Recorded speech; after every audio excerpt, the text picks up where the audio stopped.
Sub above difference is giant. Giant hearts, giant differences, and giant wins. On Jersey Mike's annual day of giving, 100% of sales go to a great cause in your community.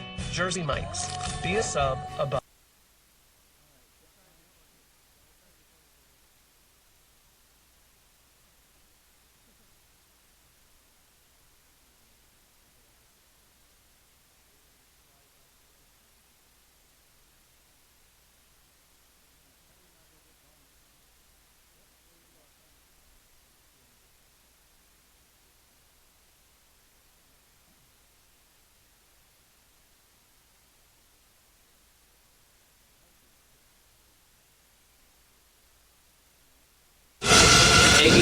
And welcome everybody to University of Tampa baseball, as it is the third and final game of the three-game series and the second game of this afternoon's doubleheader. Hi everybody, Jack Ike along with Anthony Coronia as we get ready for game 3 of this series. Tampa has taken two of the first two, Anthony. It's a big one. It's a big one to finish off the series. 5-3 win last night and a 3-0 shutout that completed about a half hour ago. And a beautiful day in downtown Tampa. It's been a perfect day for a doubleheader. Couldn't ask for much more, could you?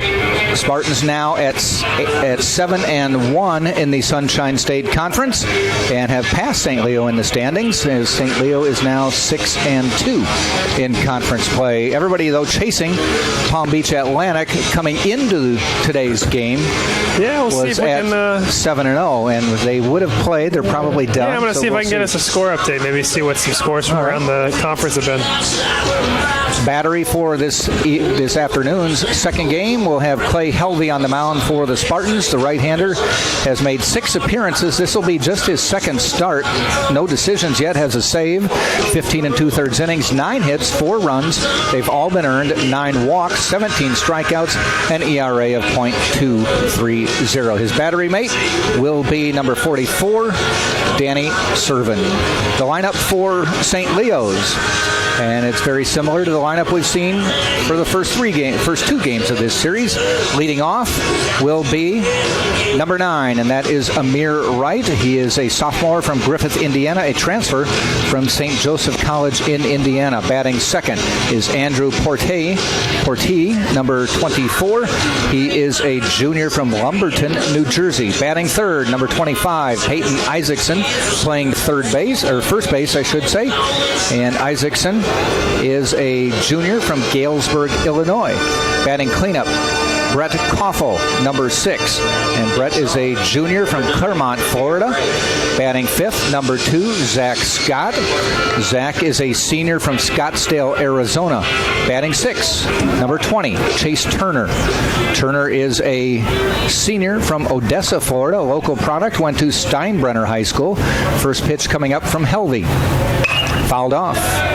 Batting 7th, number 10, Jake Sims. He is a junior from Gulf, Ontario, Canada. Batting 8th is number 15, Lane Stansel. Stansel is a senior from Ridge Manor, Florida, went to Pasco High School. And batting 9th is number 4, Derek Gibbrey. Gibbrey is a junior from Largo, Florida, went to Clearwater Central Catholic. Defensively for the Spartans, Harrison Bragg at first, Drew Earhart at second. Darren Miller is at third.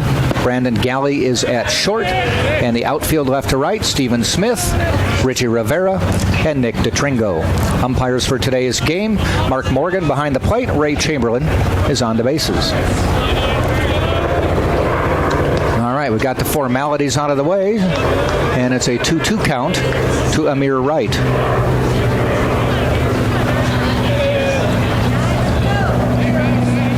Amir Wright, a transfer from St. Joseph's College of Indiana, which is where Rick Odette, the head coach at St. Leo, coached for the last 17 years. The ball, 3-2. He transferred when Coach transferred. The reason Rick Odette left St. Joseph's after 17 years and almost 400 wins and almost making the D2 World Series last year, St. Joseph's College shuttered its doors, closed the college. Fly ball out into right center. Drifting back is DeTringo, and he makes the catch, 1 up, 1 down. Yeah, it was a crazy story. You were talking about that in the first game. It's wild, huh? when you think about it. Didn't stop the program. It's not like they closed the baseball program. They closed the school. Crazy stuff. Happens on occasion. Maybe I can get a final here. NFL quarterback, you may remember the name Dave Craig. Do you remember that name at all? It sounds familiar. Played about 15, 20 years ago with the Seattle Seahawks. Right. He went to Milton College, a small private school in southern Wisconsin. There's a fly ball, right center field. DeTringo goes back, so does Rivera at the warning track, and caught by DeTringo. That's about as far as you can hit it without hitting it out. You bet. Well, I do have an update. Yes. Rollins gave Palm Beach Atlantic their first loss in Sunshine State Conference play today.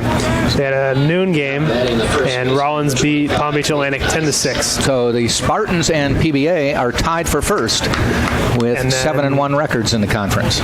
Apparently their second game was supposed to start, I think, at 4, but imagine if they got off to an earlier start, because it shows them in the bottom of the second already. Okay. Their second game, and it shows Palm Beach Atlantic up 1-0. Okay. So we're caught up. Anyway, Dave Craig went to Milton College, a small private school in southern Wisconsin, and that school also closed its doors shortly after he left. Apparently he wasn't a distinguished enough alum to keep him going, and didn't. He tried. He fought. Didn't send him more than the $20 donation. A fly ball to Richie Rivera. He backs up, still backing up, sees the fence, and the track makes the catch, and 3 long outs Again, as to far end as you the can hit inning. the ball, but, that was as far as you can hit without going out, because that was straightaway center. 3 fly outs, almost all 3 to the warning track. No runs, no hits, no errors, nobody left on.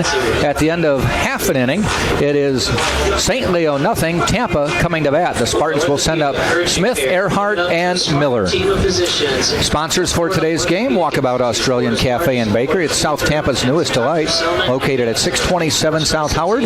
Walkabout features authentic meat pies, pastries, down under delights. Open Tuesday through Sunday at 10 a.m. Try us, mates, at Walkabout Cafe and Bakery. And Mr. Empanada, the beauty of the empanada is its simplicity. Take any of your favorite foods and imagine them inside a pocket of homemade dough, cooked perfectly until golden brown, piping hot. Our empanadas are a culinary treat with 10 locations around the city. Enjoy.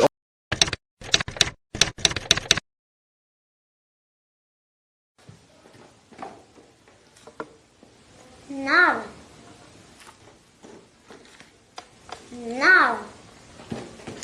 Empanada. It's Mr. Empanada to you. Now serving up scrumptious empanadas in convenient Tampa Bay locations.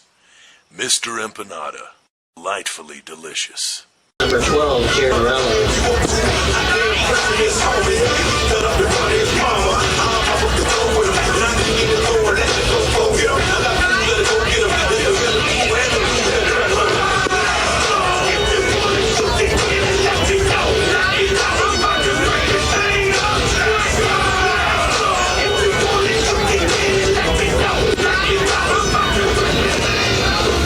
All right, we head to the bottom of the first inning. On the mound for St. Leo, Shane Haight, right-handed pitcher. This is his 7th appearance of the year, his 4th start. He has a 1-0 record. 1 complete game to his credit, 17 and 2/3 innings pitched, 21 hits, 12 runs, only 4 runs earned. Makes you think maybe he pitched last Monday. Yeah. 11-error game. Yeah, I would imagine it's probably not too far off from what it was. Because I remember, if I looked at it right, they played Bridgeport in a 4-game series. 4-game series, yeah. And it was kind of a weird, it was like a Sunday, Monday, Friday, Tuesday, Saturday, Wednesday Sunday. No, Saturday, Sunday, Monday, Tuesday. Yeah, that's right. Because they came and played us on Wednesday. Yeah. So kind of an interesting series. For Haight, he has 5 walks, 17 strikeouts, an ERA of 2.04. His battery mate is Brett Koffel. Starting lineup for the Tampa Spartans, stepping into the plate, is the left fielder, Stephen Smith. For those of you at home, you maybe can see it on the video, but Haight on the mound is just a presence. He's a big kid. 6'5", he's huge. Stephen Smith leading off for the Spartans, number 5, and he is a junior from Trenton, Florida. You know, I just noticed this. It says he bats left and right, but I've never seen him bat right. Who's that, Steven? Yeah. No, he's only a lefty. Okay. At least from what I know. It says LR on there. That would be he bats left, throws right. Oh, bats left. Okay, throws right.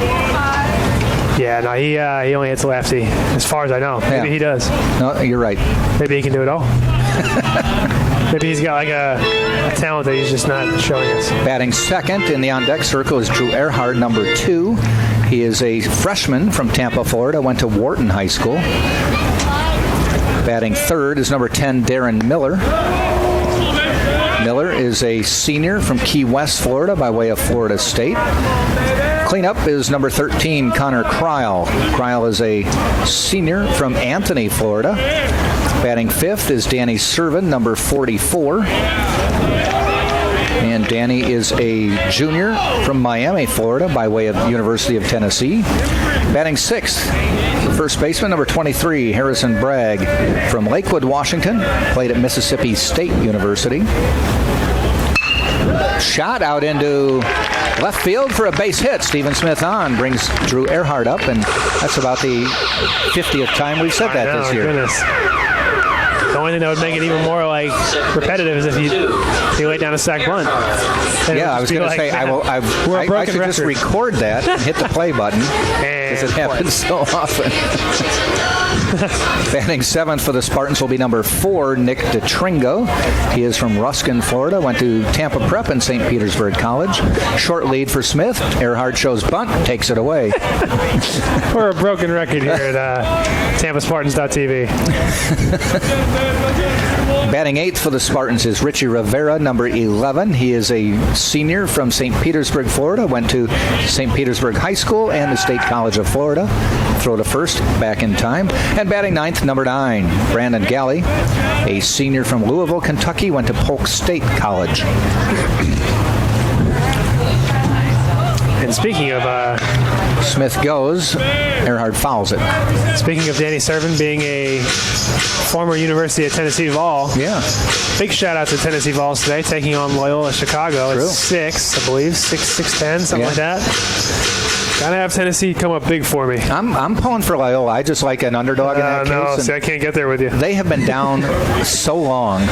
Yeah. Poor Sister Mary or whatever, Sister Margaret. Believe it or not, they won. They have won national title to their credit. 1963. Really? I believe they beat Kentucky in the title game. Huh. Hopefully Tennessee sends them back. I'm pretty sure the Loyola Ramblers, I think it was 63. There goes Smith again. Throw, the double clutch, and Smith is in easily. I think a good throw. Excuse me, if he'd have gotten that off. Speaking of double clutching, there's me double clutching with my words. I think if he'd have been able to get that one off the first time through, I would have had him. Defensively for St. Leo, they have Haight on the mound with Koffel behind the plate. Morello is at first base. They had Isaacson announced, but it is Jared Morello. Scott is at second. Isaacson hit his first at bat. They subbed right after that? Maybe he twisted his ankle coming around or something. But yeah, he subbed in. Turner is at third base. Gibbery at short. And then it's Stancil, right, and Portee, left, center, and right.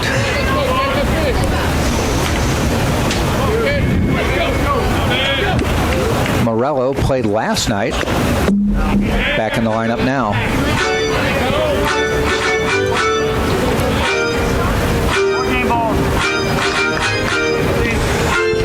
Well, tell you what, I think I told you earlier in the first game, I thought that maybe we'd get a chance to see St. Leo wearing the green uniforms for St. Patty's Day, but they stuck with their yellows. Green trim. I was going to say, they have the green on the hat, so they're in good shape. Yep. No pinches for them.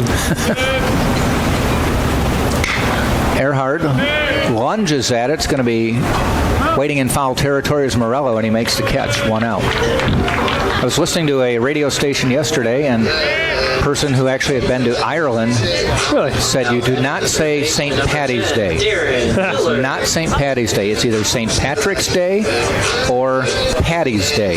Really? But it's not St. Paddy's Day. So St. Patrick's Day, we'll call it that. I don't know if this person knows anything other than he's on the radio and they gave him airtime. So it must be true. So that makes sense. You know, the internet started World War II, so you got to believe whatever you can. There you go. Right after the Germans bombed Pearl Harbor. Yes. That's right out of Animal House. Yeah. Yep. It happened just like that. Yep.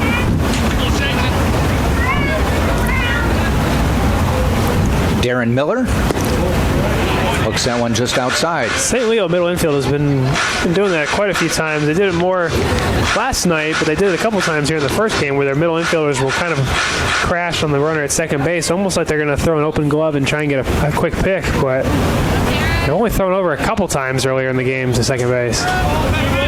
There they come. They do throw, and he's back. They said, watch this. But, continuing that trend of picks to second. What is the over-under on throws over to first? Ooh, okay, let's set it at... That was the first one, right? Let's set it at 11.5. 11.5? Is that just to first or any throws? Any base. Any base. So we're at 1. I'll take the under. A little pop-up. Scott waits, makes the catch, 2 out. So we got 1. And it's got to be an actual throw. It can't just be like a step off and look. No. Okay. Now batting with the ace, number 13. I'm really happy we don't see as much anymore as that fake to third, spin to first move. Well, see, I thought it was because in Major League, Minor League Baseball, Professional Baseball, it's a balk. You can't do that anymore. It's illegal, basically. But apparently in Division II, you still can. Because they've done it a few times earlier. Yeah. This season, not in this series. I remember seeing it, and I was like, oh, the old third to first, can't do that anymore. And they're like, no, actually, you still can here. So it works. Yeah. Once out of 1,000. Yeah. You get one guy who's just like, I'm going. Not going to pay attention. How did you fall for that? Hey, it happens. I tell you what, you think you've seen it all in baseball, and then you'll see something, and it just surprises the heck out of you. Then you have to reevaluate what you know about baseball in general. I told you about this kid at a Wisconsin NAIA college who had the home run cycle. Did I tell you about that? Yeah, you told me about that. Single run, 2-run shot, 3-run shot, and a grand slam in the same game. Again, you think you've seen it all, and then you see something new, and you're like, okay, now I've seen it all. How bad is your pitching? The opposition pitching. Maybe he told him what was coming, you know? He was the D3 player of the year. He was good. Maybe he told him what was coming. Even so, to come up in those 4 unique situations. It's crazy. And then to come through each time. It's crazy to think. Yep. Crazy to think. I got to ask, so you've been doing Tampa baseball games now, you said, for about 5 years? Mm-hmm. Has Tampa hosted regionals during that time? Twice. And do you do all regional games, or do you just do the Tampa games? Foul ball. The last one they held here, and unfortunately Tampa, after winning the conference and getting the number 1 seed, lost 2 games in the regional. Which year was that? 2 years ago. Okay, yep. And so they were done, but we convinced Tom Colby, the sports information director here, said their obligation to the NCAA is to have live streaming for every game. Okay. So they had the camera set up. We convinced him he needed audio. So Scott Lynn and I did every game, which I think was 13 games over 4 days. So you just like 4 games a day. Here, yeah. And a couple rain delays. Oh my God. Delta State went on and won that one. Yeah. A couple years ago, when they won the national championship, 2015, we did just Tampa games. Okay. Now, did you go to the World Series as well? No, because those are all televised anyway. I see. They should have us on television. I know. I think I'd look good in this suit. I lobbied for Tom to contact the NCAA saying, I've got an announcer for you, but apparently they've got some guy they like. Yeah, for those at home who can't see, I'm not wearing a suit. Just wearing a collared shirt. But if I was wearing a suit, I would look very, very dashing, I believe, on television. Connor Cryle coaxes a walk on a 3-2 pitch, and the runners are now on first and second. Larry Marfis, the athletic director here, coming up the steps. He's got to be pleased with this weekend's performance at the University of Tampa baseball. Yeah. A big series when they came in. You know, I mean, we've said it before, but depending on which poll you were looking at, University of Tampa was either ranked number 10 or number 17, and St. Leo was either ranked number 16 or number 10. So it was a big top 25 matchup. Yes. Especially for St. Leo, who came into the weekend undefeated in Sunshine State Conference play. So A big baseball series this weekend. Yeah. It's been exciting. I don't say we've had any boring games, really. No, I'm We've not sure if they're making some other changes out here. The umpire at home plate just took something out of his pocket. He's writing something down. He might have issued a warning or maybe issued like some type of... He kind of pointed to the St. Leo dugout. So he probably issued a warning or he did something. And he probably wrote it down as just like, hey, I'm making note. This is mental. Sometimes when they'll give the kind of, if you can imagine, like last night you said he kind of issued that's enough. Yeah. Sometimes they'll issue a warning and they have to write it down in their books to say, okay, that's a warning. Because if I do it again, he's got to be ejected. Because a lot of times the umpires will make reports and they have to send them into. For this would be the Sunshine State Conference or the NCAA. So they kind of have to have a note or a log. This is the notes. same home plate umpire who said knock it off last night. Okay, so then it might make sense. Casey said umpires need to be very thick-skinned. Yeah, you need to. Fouled off. This Tough is job. Danny Servin. Because you do get a lot of, you get a hard time. Everybody gives you a hard time. Runners on first and second, 2 out. This is the bottom of the first. St. Leo did not score in the top of the first. The 0-2 pitch from Haight. Hit out into right field. Base hit. So Urso's going to send him. Here comes Stephen Smith to the plate. Throw comes in. He slides in safely. Tampa takes the lead 1-0. Just like that, they're on the board. Striking first again today. St. Leo struck first last night. And this is going to bring Rick Odette out onto the mound already. Early. Nothing going on in the St. Leo bullpen, but runners at the corners with 2 out, and Tampa. Yeah. Might want to settle this guy down and just make sure everybody's on the same page.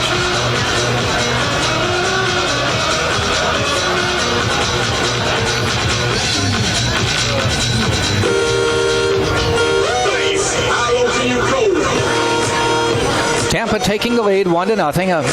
A mound conference, a pride of Lions, as we said last game. And then we beat it into the ground unmercifully. Yeah, we're not one to let things go quickly. No. Especially when there's no reason to continue. Exactly. We're gonna get as much out of it as we can. We will belabor the point as much as we can. As we're doing right now.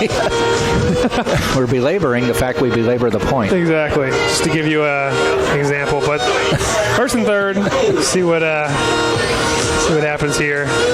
Yeah, sometimes, a lot of times, well, not a lot of times, but there is from time to time a chance that when the when the coach goes out to talk to the pitcher or the infield, he maybe wants the umpire to come over and tell him, okay, time's up, and he wants to kind of give him a little bit of a... They did have a little stroll back. Yeah. Sometimes he doesn't feel like yelling, so you just go out there and give him a little what's what, or just maybe ask a question. This is Harrison Bragg. Runners on the corners. Cryle on third, Servin on first. 1 run in, Stephen Smith scoring. And Bragg hits a towering foul ball. It had the height. I think it hit the light pole. It was very close to it, wasn't he? Did he hit it? Looked like, it was coming down, and it looked like it might have got one, because I thought if not, it would have gone to the street. I'm not sure. You ever saw The Natural when Roy Hobbs hit the lights? It was not like that at all. No, it was not as explosive. And it wasn't fair. But it was hit as high. But it did hit, potentially, we think, hit the lights. 1 strike. Hate to Bragg, and he fouls it off. It's 0-2. Right on it, too. So St. Patrick's Day today. They did turn the river. The Hillsborough River was turned green. Yeah. We also had the grass is green today in honor of St. Patrick's Day. Yes. We're actually going to keep it like that all year round. Really? Yeah, we figured big fans of St. Patrick's Day. It's fairly expensive to get it green. That and the hitter's eye, I think they can see that. Yep. It's green as well, so that's our St. Patty's Day. Normally it's white, right? Yes. Normally it's white. So the ball blends in. The baseball blends in. Yeah. Makes it a lot tougher to see. Changes every half inning. Right. When we come back out, it goes back to black. Just the darkest black, so you can see the baseball real well. I actually played at a field in High A, the Carolina League, the Wilmington Blue Rocks up in Wilmington, Delaware. And their hitters, they didn't have a hitter's eye. They just had a fence that was taller than our fence right now. you can imagine maybe our fence and then another half up on top of it. Okay. And it went all the way around, and then out in the left field, out to left center was the highway, and right out kind of where the hitter's eye is essentially, but a little bit more to the right side was a big billboard, and it was a big white billboard with some green writing in the middle of it. But I swear, when a lefty would stand on that mound, he would throw from the right side of the rubber. If you're looking right at the mound like we are, it would come right out of that white billboard, and you just couldn't see a thing. Huh. As if baseball wasn't hard enough, the guys weren't throwing hard. They were throwing into a white billboard. And it was kind of like when John Kruk put his helmet on backwards in the All-Star game facing Randy Johnson. Ground ball up the middle. It'll bring another run in. Harrison Bragg, base hit. Connor Kryles scores, 2-0 Tampa, runners on first and second. And he kind of just treated it as like, if I get out of this at bat, okay, I'm happy. Yeah. That's how I felt that entire weekend, was if I make it out with my life, I'm happy. Well, if you go look at some old-time baseball photos, maybe back into the 60s, 50s, 40s, start at the 60s, go back, people sat in center field. And lots of times back then, it was predominantly men showing up at the games, and they all wore their white shirts. Everybody wore white shirts back then. No wonder they had the short sleeve white shirts. And they would sit in center field. I mean, it didn't dawn on them that... It's funny, isn't it? Finally, the players... and there's a base hit. That's going to go in for extra bases. That may go to the wall. That's going to score. Serving from second. Bragg is going to score from first. Spartans up 4-0 on a double by Nick DeTringo. He continues the hot bat. He's playing a good bat. The ball was crushed.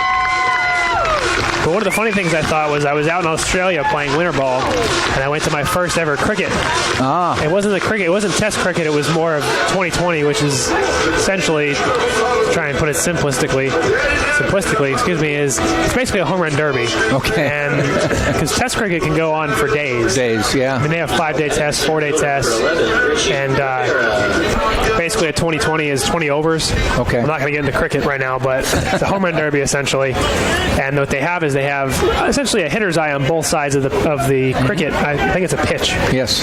And what's funny is like a new guy will come up to bat, and he'll sit there for a second sometimes, especially if they switch sides, and he'll have them move the hitter's eye.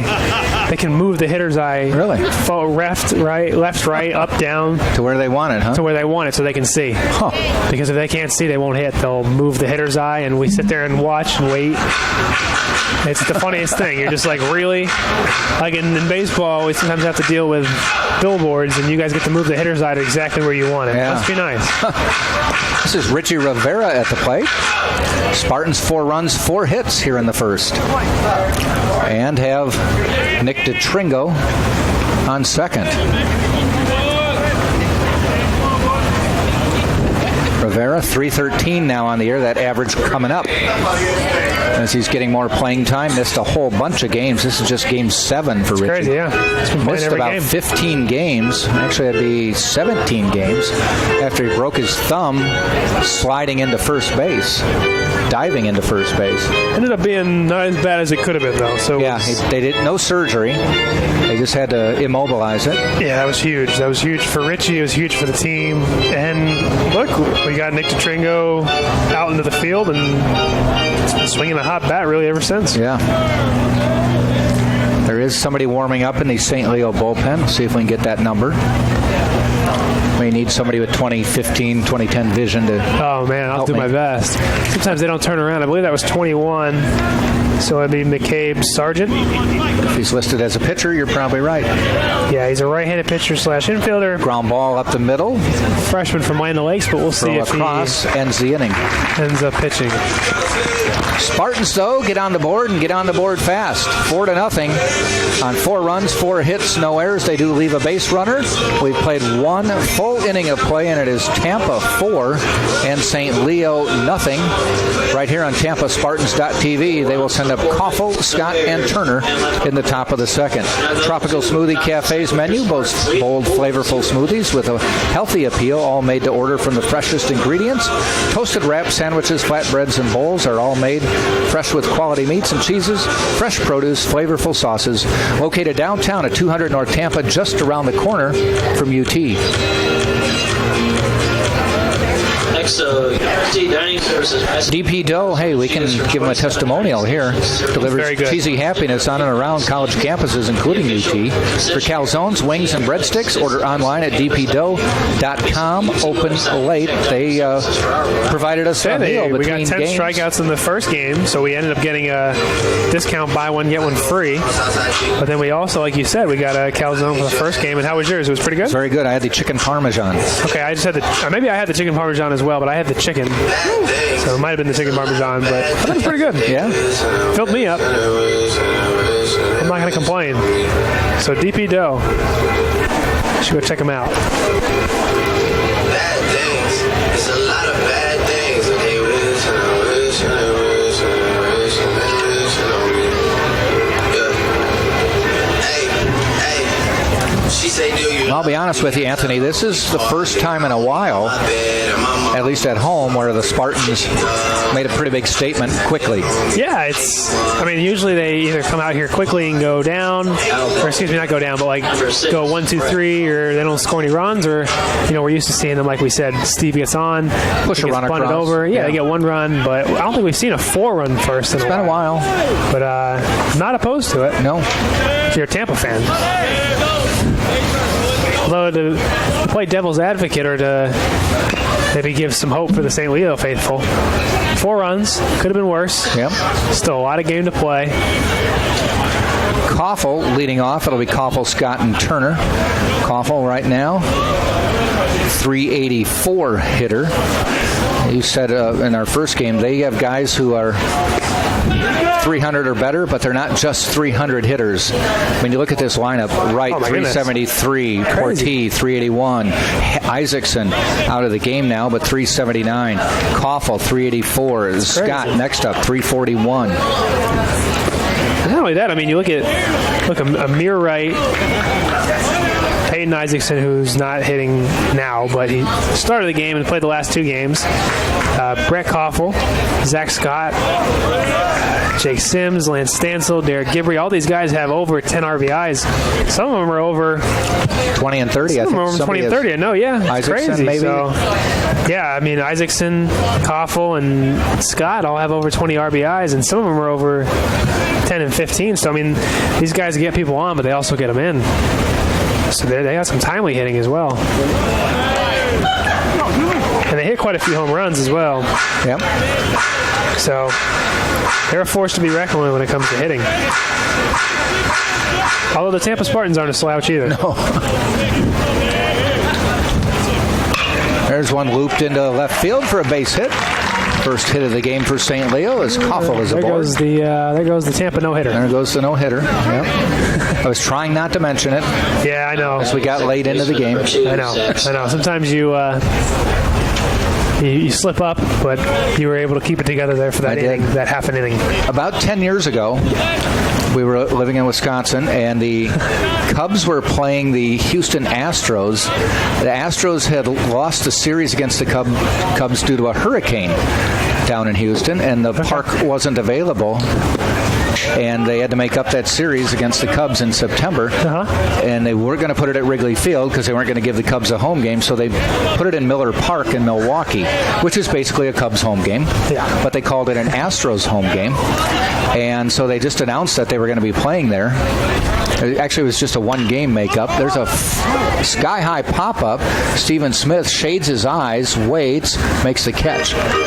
So my daughter was probably 5 at the time, but anyway, it was a Sunday afternoon. I said, well, we'll drive over. It was about an hour and 10-minute drive to Milwaukee because it was just totally walk-up sales. Right.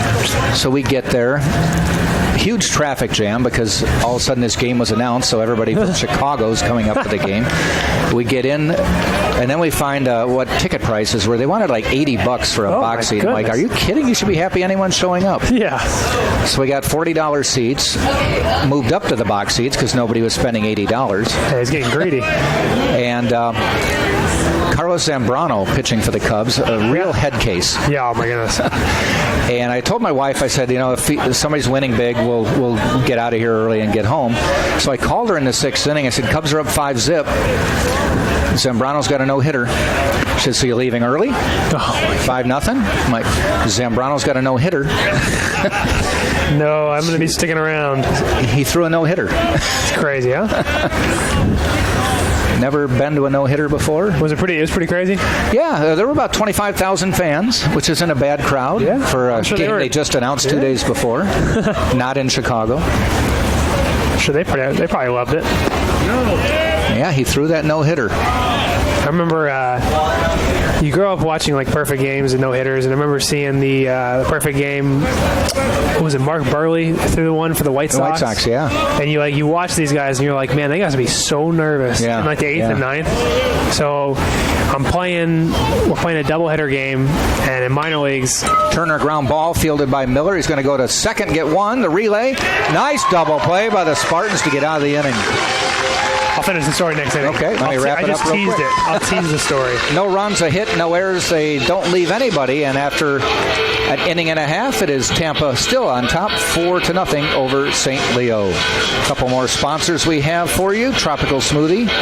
No runs, one hit, no Most errors. flavorful smoothies with a healthy appeal, all made to order from the freshest ingredients. And DP Dough, which I already said, right? We did DP Dough. Rebuilt meals, whether you're a competitive athlete wanting to tone up or just love flavorful, healthy food, our meals are built to feed your body with the proper nutrients that will fuel your active lifestyle. Enjoy fitness-inspired meals with Rebuilt Meals. Visit rebuiltmeals.com. Giving DP Dough some free airtime there. Yeah, give them some more. Usually Krispy Kreme gets the free airtime, but whoever feeds us gets more airtime. So Haight is back out for the second inning.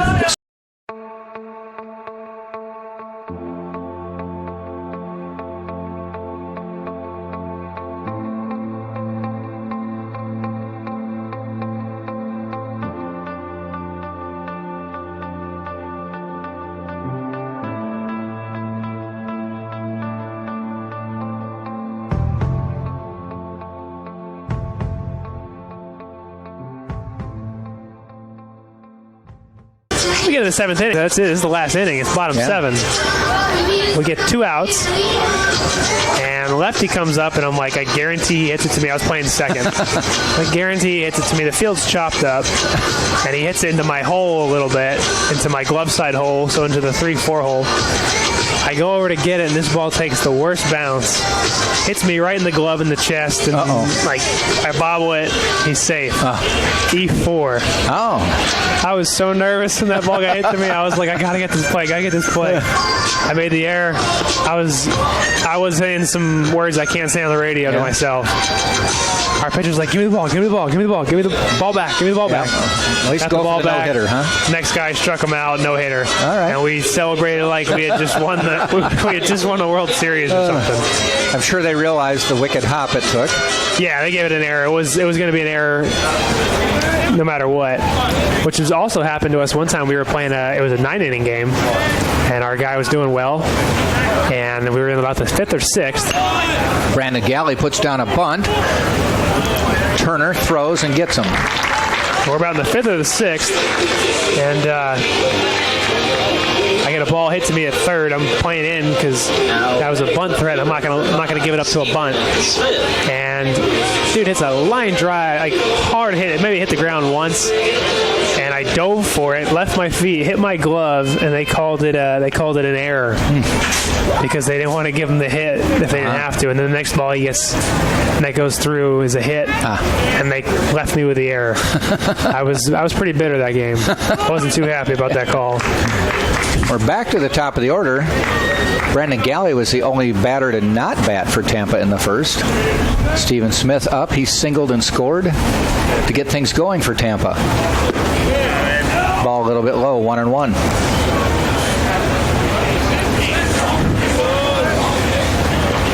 No midweek game this week for Tampa. Oh, they are. They're going to Valdosta. At Valdosta State. No home games. Tuesday, no home midweek game. And it's then going to be a trip and a half for those boys. That's a long way to go for one game. Go to Valdosta and come back. They stay overnight or no? No, they're going to be coming back. Get on the deluxe motor coach and come home? Yeah, I talked to Coach Urso. I said, am I going to that game? He said, no, you don't have to. He's like, I mean, you're welcome to any game you'd like. But you'd be a crazy guy if you came up to that game. Stephen Smith flying out to a mere right in center. The next home games for Tampa are next Friday and Saturday against Barry. I will not be here. I was going to say, you're going to be on a beach. Yes. Sipping a tropical drink.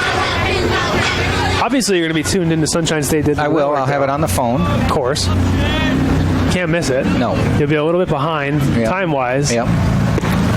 You and Casey will be staffing the booth. Yeah, exactly. So 3 o'clock, you'll be out, just having some early happy hour drinks. And you'll be listening to me and Casey bring you play-by-play and commentary. There we go. I'm going to shout you out on Friday when we... Now, that might be dinner hour, though. That might be dinner time, though. How far will you be behind time-wise? 2 or 3 hours? I think we're going near Cancun, the Riviera Maya. I think they're only 1 hour difference. Okay, so it won't be that big of a difference. They're farther east than you realize. Okay, so I'm not too familiar with Mexican geography. Well, I remember when we were in Wisconsin, we flew to Dallas, and then we flew to Cancun, and we just flew south. Oh, really? Okay. Because it's on this peninsula that sticks out. I got you. Earhart chops it foul. I was going to say, I skipped that day of Mexican geography in class. I think the one thing most people don't realize is most of South America is east of the U.S. Yeah, it is. Yeah, so it's probably about an hour ahead of us. 1-2 pitch. Earhart pops it up. Second baseman Scott drifts out, makes the catch to end the inning. So a quieter inning this time for Tampa. No runs, no hits, no errors, nobody left. We played 2 full innings, and it is still Tampa 4, St. Leo nothing. You're watching right here on Tampa Spartans.tv. At Jersey Mike's, we offer a sub above. The nearest location is at 2121 West Kennedy in Tampa, not too far from here. Jersey Mike's, a sub above. And the Courtyard by Marriott is simply refreshing, located at 3805 West Cypress. Sub above difference is giant. Giant hearts, giant differences, and giant wins. On Jersey Mike's annual day of giving, 100% of sales go to a great cause in your community. Jersey Mike's. Be a sub above. Offers an affordable club menu. If you are a loyal Tampa Spartan fan, come post up at the Outpost. Well, fans keep rolling in. They do. The word is out.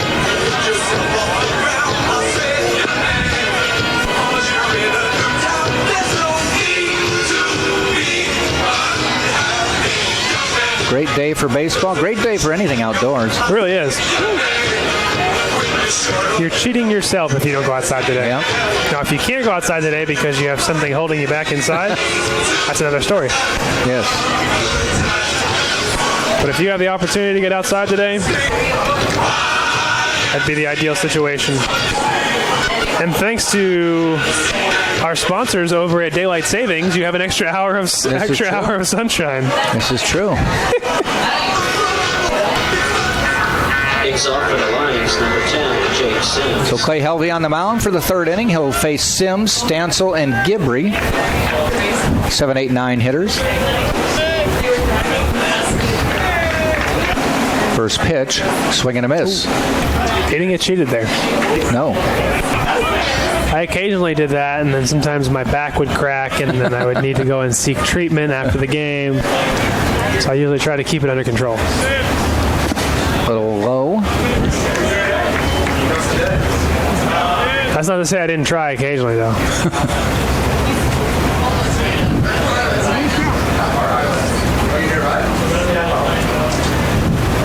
Sims fouls that one off. Sims, a 389 hitter. Another one of the big bats in the lineup. Oh, that's his on base. A 250 hitter. 1 for 4. A little bit low, ball 2, 2-2.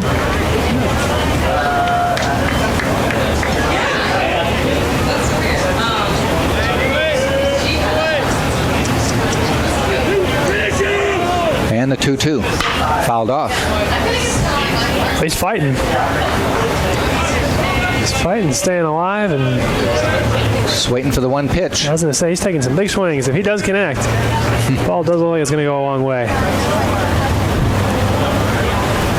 The 2-2 again. And it's a strikeout. That looked pretty good coming in, and it froze him. First strikeout of the game for Helvey. Fortunately, it didn't freeze the umpire. Yeah. Which occasionally it will. Brings up Lane Stansel to the plate. Lane, a .291 hitter on the year.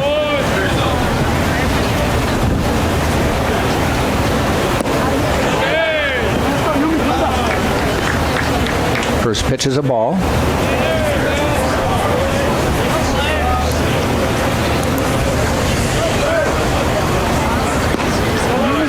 Ball 2.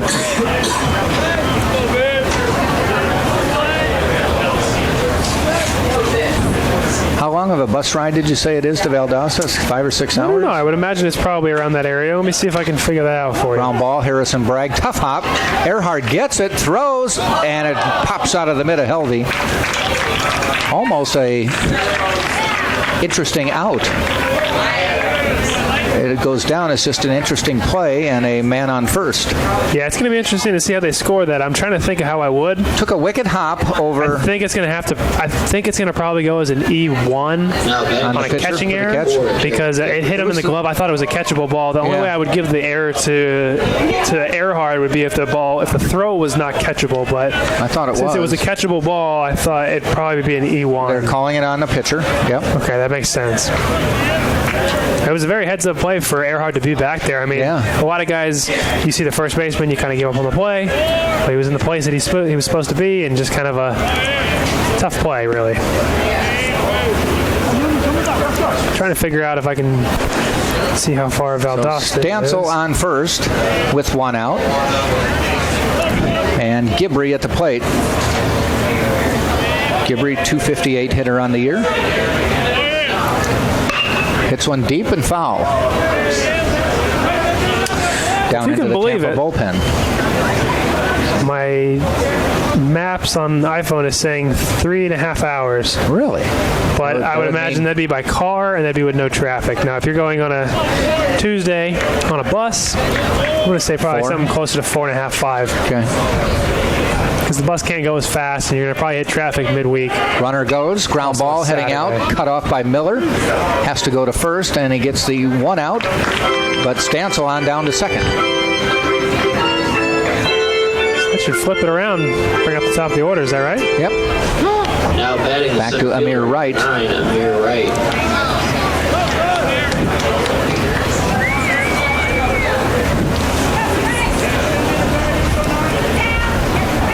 First inning, St. Leo had all 3 outs where balls hit either on the warning track or within a few feet of the warning track. It'd be interesting to see what happens when they come through the second time. Well, we are about to find out.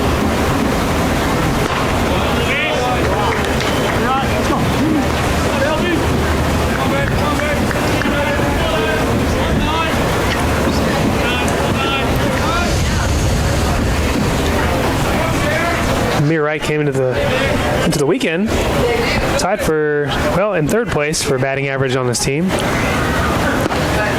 a called strike, 1-1. A little bit, but probably one of their top 3 hitters batting average-wise. Yep. He transferred from St. Joseph's College following Coach Rick Odette down here after the school closed its doors. One of 2 players who did that. What do you think makes the school close? Is it just private schools like that? Probably strictly financial. Financially, they're just not making it. It's just private schools are not getting funds from anywhere other than rich alums. Or did you just think maybe at one point all the teachers were like, we've had enough.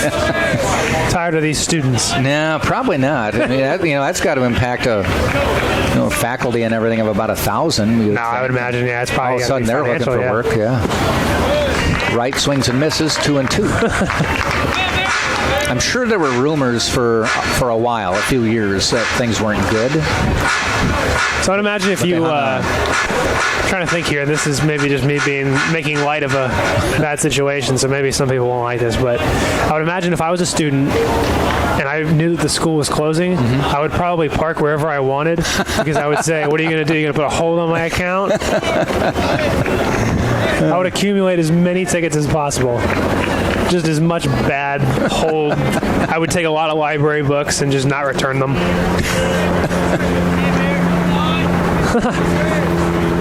Of course, if they collect those fines, they'd still be in business. Yeah, I was going to say.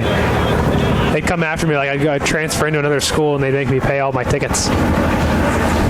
Right, ground ball, fielded by Helvey, shovels it over to first to end the inning. No runs, no hits. There was an error. Left one base runner. Nothing across those, so we played 2.5 innings, and it is Tampa 4, St. Leo nothing. Up for the Spartans will be Darren Miller, Connor Kreil, and Danny Servant in the bottom of the third. It's right here on TampaSpartans.tv. If you're hungry, give Pizza Hut a call, 251-3399 locally. I know, Anthony, you tried it when you went to Orlando and woke up some people because that number didn't translate over there. No, it didn't work. Yeah. They were confused, so make sure you're in Tampa when you're calling. I know you kept demanding, but can you deliver? I said, come on. I'm hungry. I want a pizza. I said, I don't know what you're talking about, man. Your pizza loaded with cheese, then have we got a crust for you. Pizza Hut's Ultimate Cheesy Crust Pizza. 16 cheesy pockets overflowing with a 5-cheese blend of melted cheeses. Only from Pizza Hut and only for a limited time. No one out-pizzas the Hut. Pepsi would go out of business if I stopped. I was going to say, you keep them in business, is that right? I should be an official spokesperson. I should be given a lot of paraphernalia, a lot of apparel. Yeah? I think it's only fair. Probably an endorsement contract. It's only fair. You should be having a commercial about you. You should, like, how they have, like, Britney Spears. I should be a spokesperson. Michael Jackson, yeah. Yep. Jack Ike. Yes. The official voice of Pepsi. I should be.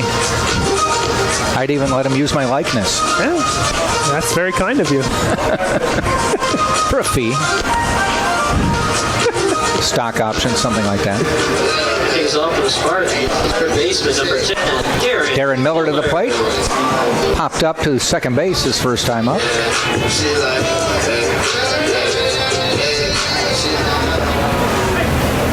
Spartans put up 4 in the first and have the lead. Ball in the dirt.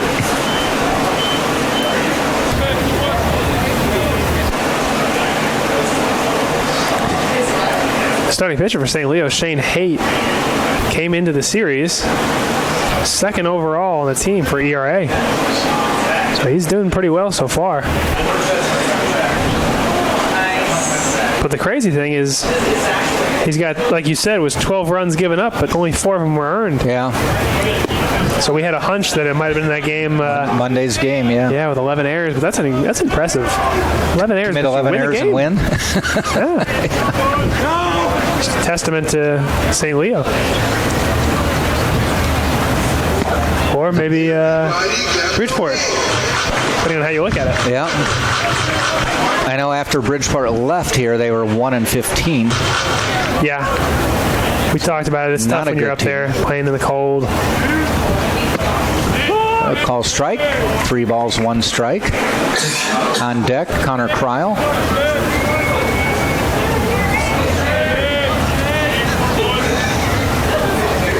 (3-1). Inside, he gets the free pass. And he tossed the bat over to the side, and Connor Kreil tried to get out of the way, and it kind of got him right in the hip as it was going by. So they'll have to have a little discussion about that. Yeah, had to wake his hips up a little bit. Bat tossing etiquette. Yeah. We had one guy I remember we were playing with who, when he would get walked, he would toss the bat in so hard. Like, we actually had to tell him, we were like, yo, you got to relax. Like, you're going to get someone killed. I don't think he even realized he did it. Yeah. And he would do it on hits. He would do it on outs. He would toss the bat so hard. First pitch to Kreil. It's a curveball for a strike.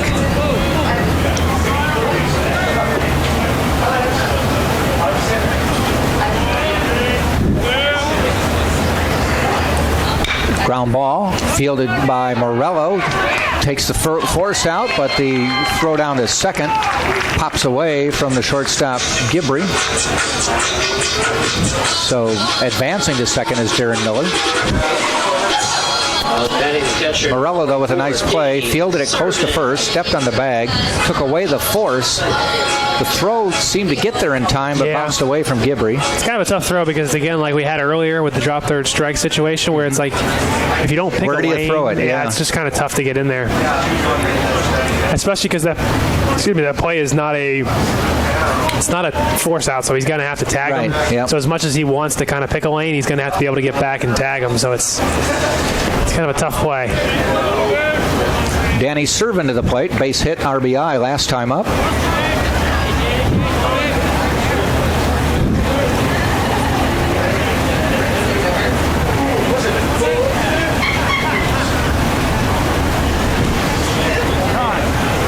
Now a little trip to the mound. Servin's base hit back in the first, put the first run across. Kind of got the Spartans going there in the first inning. Yeah. Big first inning for them. Just kind of set the tone so far. Luckily, it's not a 7-inning game like it used to be. It's a 9-inning game. 7-inning games, the things that was tough with those, at least from my experiences, was whatever team comes out and scores early tends to win those things because it's just something about only having 7 innings. It's just mentally it gets you.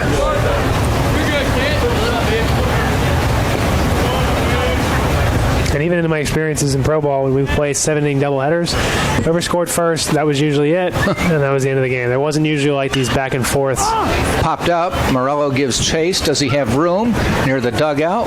Disappears from view.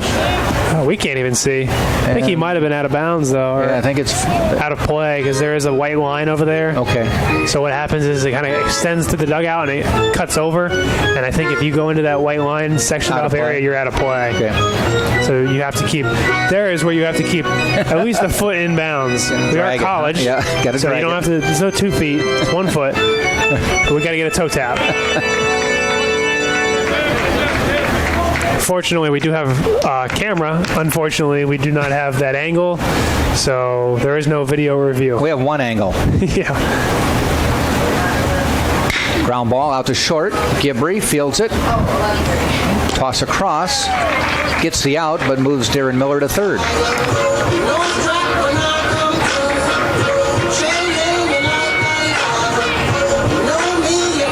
They'll send Harrison Bragg to the plate. He had a big hit in the first inning.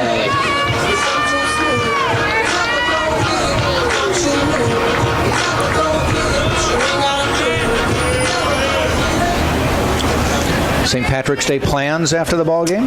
No, I'm heading home. I got to get ready tomorrow. I got to get up somewhat early because of the Bay Hill tournament. So I'm going to head home and try and get some relaxation and before I'm up my feet all day. It's supposed to be a nice day tomorrow, but it's just a lot of walking around. I haven't been to a golf tournament in a while, but I remember it was just a lot of walking and a lot of standing. And I imagine I won't be doing too much sitting, so I'm trying to rest up. What about yourself? Anything fun? Nothing planned. Kind of enjoying. Maybe watch some March Madness. Yeah. Second round games.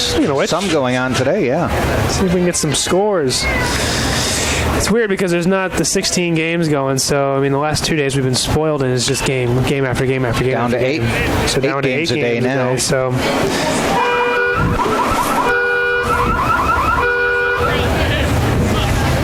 I was actually thinking about trying to make it up for the Sweet 16 because it's in Atlanta. Oh, okay. And I'm a big Tennessee Vols fan, and then my sister lives in Atlanta, so I was going to stay with her, but tickets are just so expensive. Yeah. Because I guess, you're going to end up getting 2 Elite 8 games and then... Right. Or 2 Sweet 16 games and 1 Elite 8 game. Yep, get 3 games. Problem is you can buy a full pass and it was like $300 and you're sitting up in the 300 level. Really, that just gets you in the door. That gets you for all 3 games. Yeah. But it's like, is it up really the middle, worth does it? it get through? Gibbrey on a good bounce. The toss gets Bragg to end the inning. No runs, no hits, no errors, a walk. Put a base runner on. He's stranded at third. We've now played 3 complete, and it is still Tampa 4 and St. Leo nothing right here on TampaSpartans.tv. Give a big shout out to Dr. Selman and Gasser and the Florida Orthopedic Institute and their sports medicine team. They keep our players safe and they provide athletic training services and medical care to UT student athletes. And Crown Plaza. Stay at Crown Plaza Hotels and Resorts. It is the place to meet. Book a beautiful room. Meet our newly renovated Tampa Doubletree Hotel on Cypress, just minutes from UT. In 1889, St. Leo is the 4th largest Catholic university in the United States and currently serves more than 14,000 students. They study at its university campus in Greater Tampa Bay through its online programs and at more than 40 teaching locations in 7 states, boasting small class sizes, academic excellence, and state-of-the-art technology. St. Leo is a thriving community you definitely want to be a part of.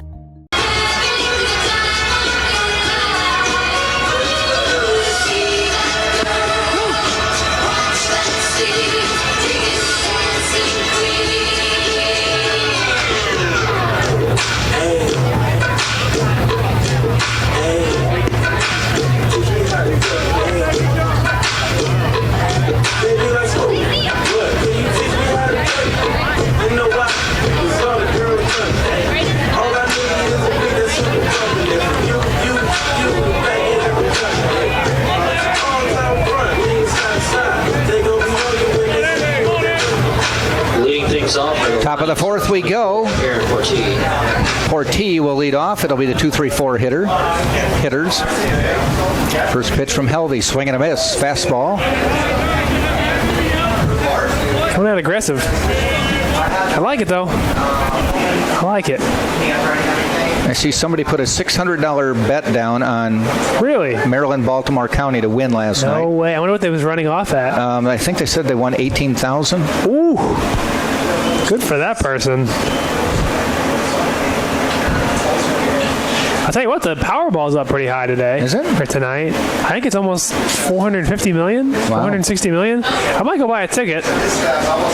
And then for everybody at home, if you don't see me, you're obligated to do the games Friday. Okay, then I'll be here on Friday, but you might hear me say, welcome everybody to the University of Tampa. And I don't really care. That's it. Casey's got the rest. Just got off my yacht. Yeah. I drove up here about 5 minutes ago. I got here really fast because my car is really quick. Yeah, my car is so fast now. I landed at midfield at second base. They dropped me off. Honestly, at that point, I'd probably have some technology where I could just phone it in. Yeah? I could just phone it in from wherever I was. 2-2 pitch to Portee. I'd pay for like super nice equipment so I could just like sit in the dugout. Like, wow, we got really nice equipment. How did we get this? Yeah. I don't know. We got an anonymous donor. But Anthony's sitting in the dugout on a couch. A lazy boy. And he's doing the broadcast. Swing and a miss. Portee goes down. So, Jack, when you come back from spring break, if this place looks completely different, remodel. I hit the Powerball. Wow. If I win the Powerball, I'm not coming back from spring break. I was going to say, you'll probably just stay on spring break. Tie-dyed fans showing up. Literally, tie-dyed fans showing up. I mean, they look like they got hit by paint. Mm-hmm. There are those races, like 5Ks, where you stop every so often, or you run through a gauntlet of people. I mean, it'd be fun, but I feel like I'd be breathing in paint and whatever that stuff is. I hope it's watercolors. Or it'd get in my eye, and I'd I'd have to stop and... You'd probably cry. Yeah. It stings. I'd cry a little bit.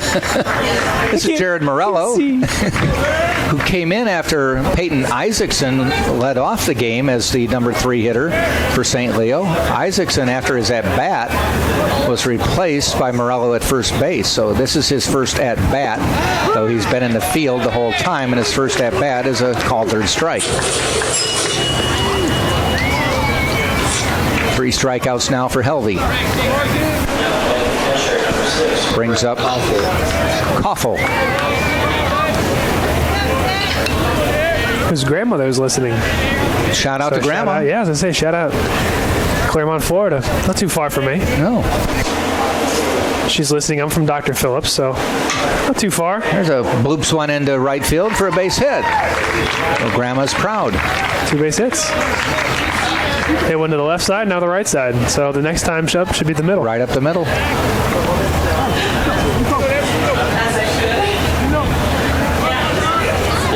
Bring Zach Scott to the plate. Zach Scott.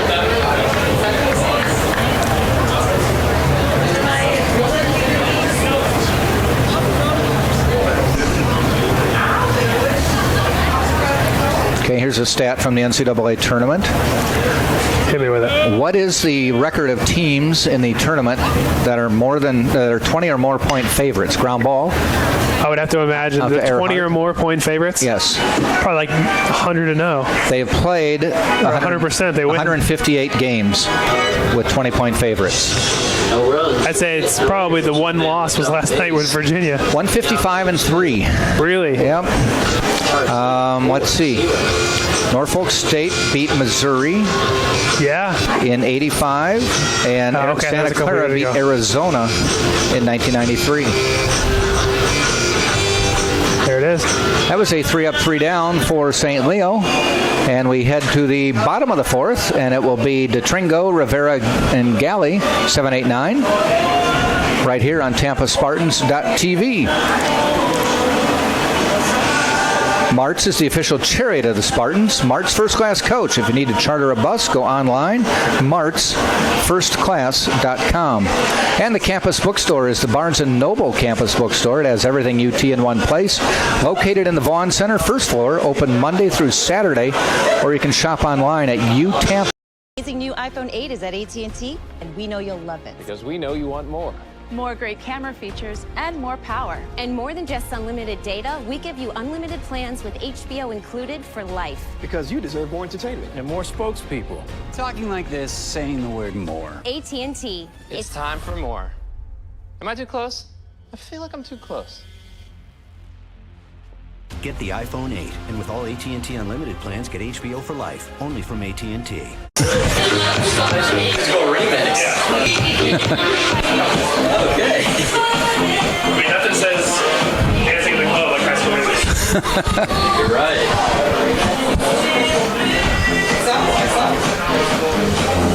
Stand up for a couple of years.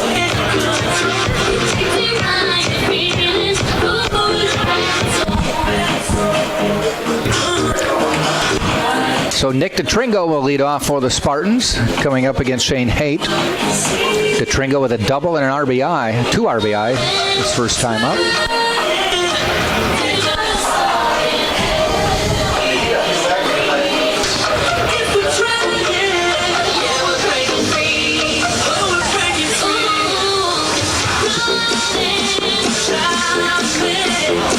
Okay, so I teased some trivia. Yes. This is a NCAA trivia. Okay. Figured this out last night. What was the highest rated seeded team to win the national championship? Highest rated? Like, you know how they do like 1 through 16? Right. What was the highest number? Oh, you mean seed? I believe it was Villanova a few years ago when they were like a 7 or an 8 seed. It is Villanova. Yeah. It was an 8 seed, but it was in 1985. That's what I meant. Okay. A few years ago. Not the one they just won. Okay. Let's say a few years ago. Ed Pinckney and a few of those guys. Yes, sir. I believe they beat Georgetown. Yeah. If I'm not mistaken. Yep. Number 8 seeded Villanova. Beat Georgetown. What do I win? Just pride. And the fact that I haven't stumped you yet. There's a pop-up heading out to left field. Stancil makes the catch. I am the king of worthless trivia. I know. It's one of those things. Like I feel like I feel like I should be good, and then like we'll do trivia, and I'm just terrible. My wife wants me to try out for Sports Jeopardy. Yeah, you should. And then I watch it, and I'm like, I don't know all that stuff. Then I watch it, and I get most of the questions. Really? Yeah. It's like, remember when they had the Stump the Schwab back in the day? Yes. That guy knew everything. I know. Does he still like? What does he do anymore? I don't know. That was with Chris Berman, wasn't it? Isn't that how he got his claim to fame? Yeah, I think it was. I don't remember. The Schwab knew everything. He did. You could be like in the third inning of the 1987 playoff game, he would know it.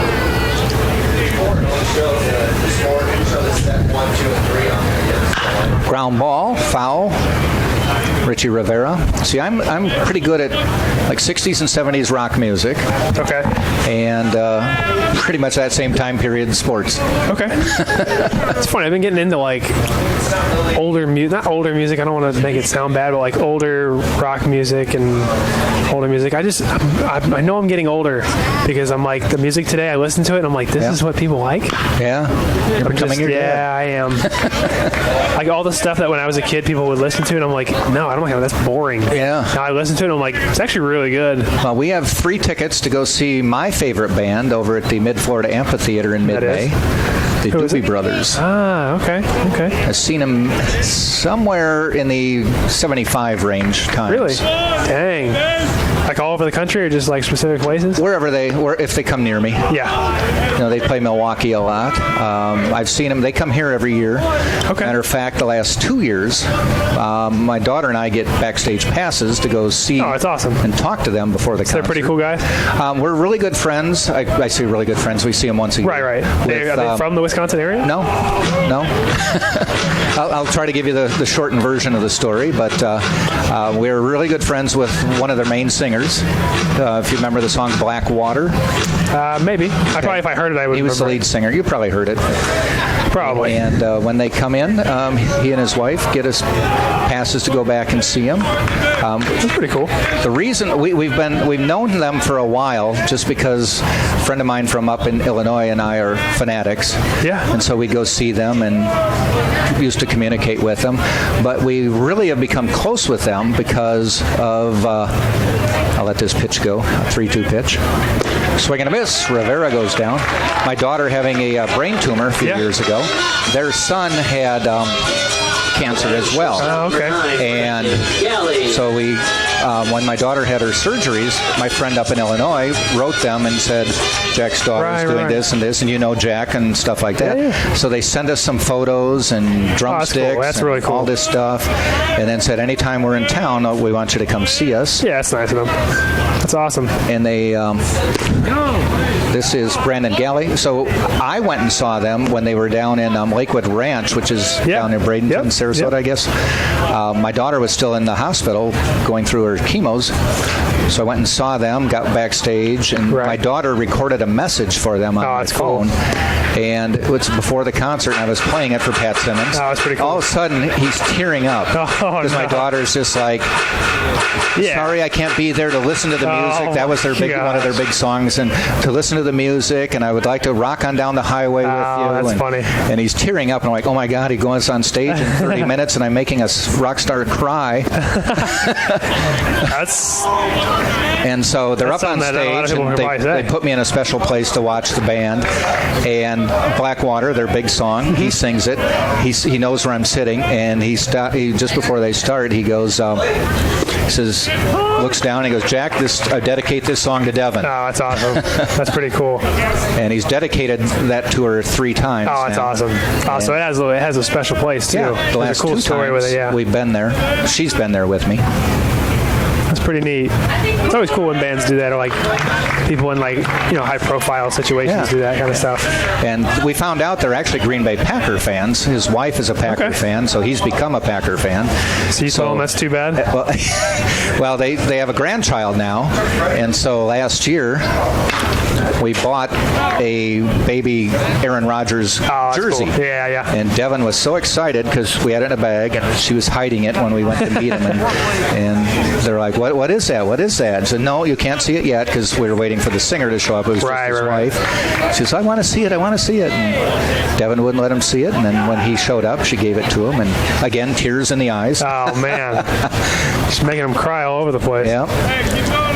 Poor guy, he sees you show up and he's like, I got to do a show. I got to get in the right state of mind. Make me cry. Yep. But we were at one concert. They played in St. Pete about a year and a half ago. We didn't get to go backstage. I was there with 2 friends. And they didn't have time. They had to just basically sing and leave. There's a walk on a 3-2 pitch, and they didn't know I was coming. Or I said it was festival seating, so it's just seat where you can. All right.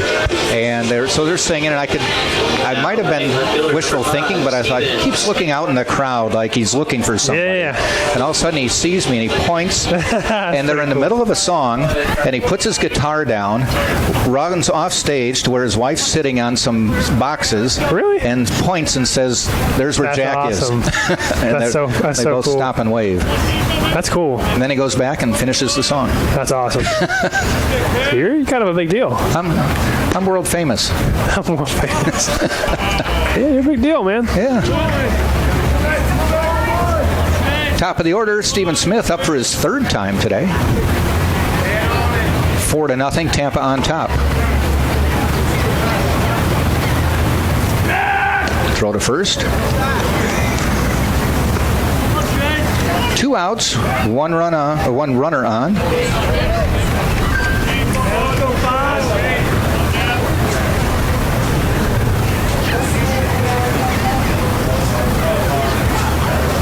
Haight into the stretch. Smith waits. Called strike.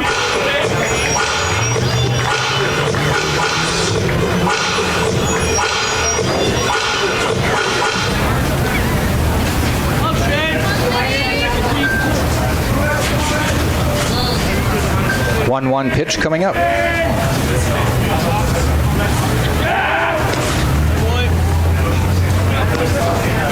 Oh, that's awesome.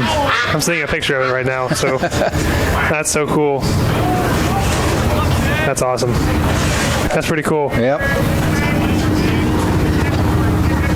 And they were singing. Oh, that's awesome.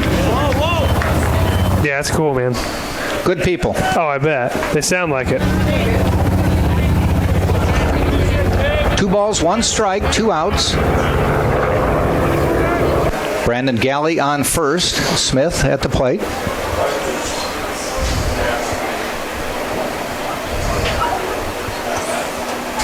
Again, a throw to first. What is our over-under? That's 2 throws this time. 2, yeah. We were we said it so high. We set it 11.5. That's only the 3rd or 4th. Whoever was setting those odds just doesn't know what they're doing. Well, they were basing it off the precedent of the first game. Yeah. Well, what are you going to do? There goes Galley. He's in, and he win some, you lose some. Does not move on. We got good sound effects That's coming DJ over MC from, White, who will be entertaining everyone I was gonna at say, every Tampa Bay missed Rays it. game. We've had some good ones today. We had at one point we had Dancing Queen, which was quickly transitioned to Teach Me How to Dougie, and then for all those Disney fans at home, we just had a dance remix of High School Musical. So it was it's been spinning the hits, taking us back and keeping us entertained. It's DJ MC White, who will be doing Tampa Bay Rays games. He's a UT student. A little looper out into short left, and they make the catch. Turner at third base to end the inning.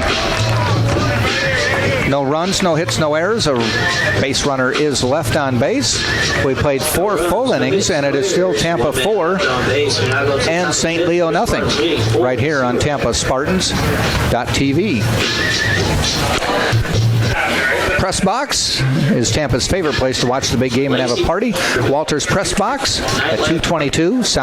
Robin. And I'm Chris. We're the brothers behind Firehouse Subs. The last thing anyone needed was another sub shop. They needed a better one. We built Firehouse Subs on quality and quantity. And I'm the quality. Why am I quantity? Are you kidding? Try our hook and ladder sub. Smoked turkey breast, Virginia honey ham, and Monterey Jack cheese. Yeah, all served steaming hot on a toasted sub roll. Our way beats their way. If you don't agree, it's free. On him. It's on him. Firehouse Subs, founded by firemen.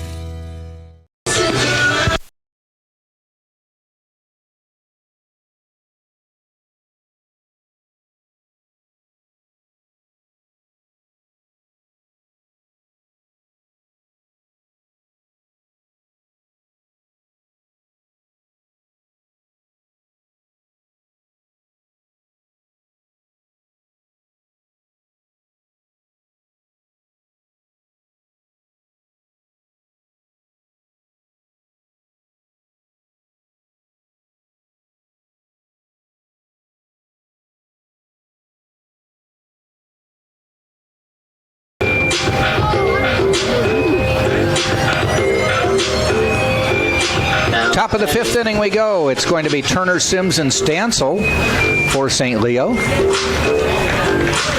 Turner hit into a double play. His first time up. It feels like I think we have a lot of Tampa Spartans faithful that are listeners, because we told them if you're inside, you should be outside. Yeah, and they're just rolling in. Well, Helvey throws one pitch, and it hits the shoulder blade of Turner.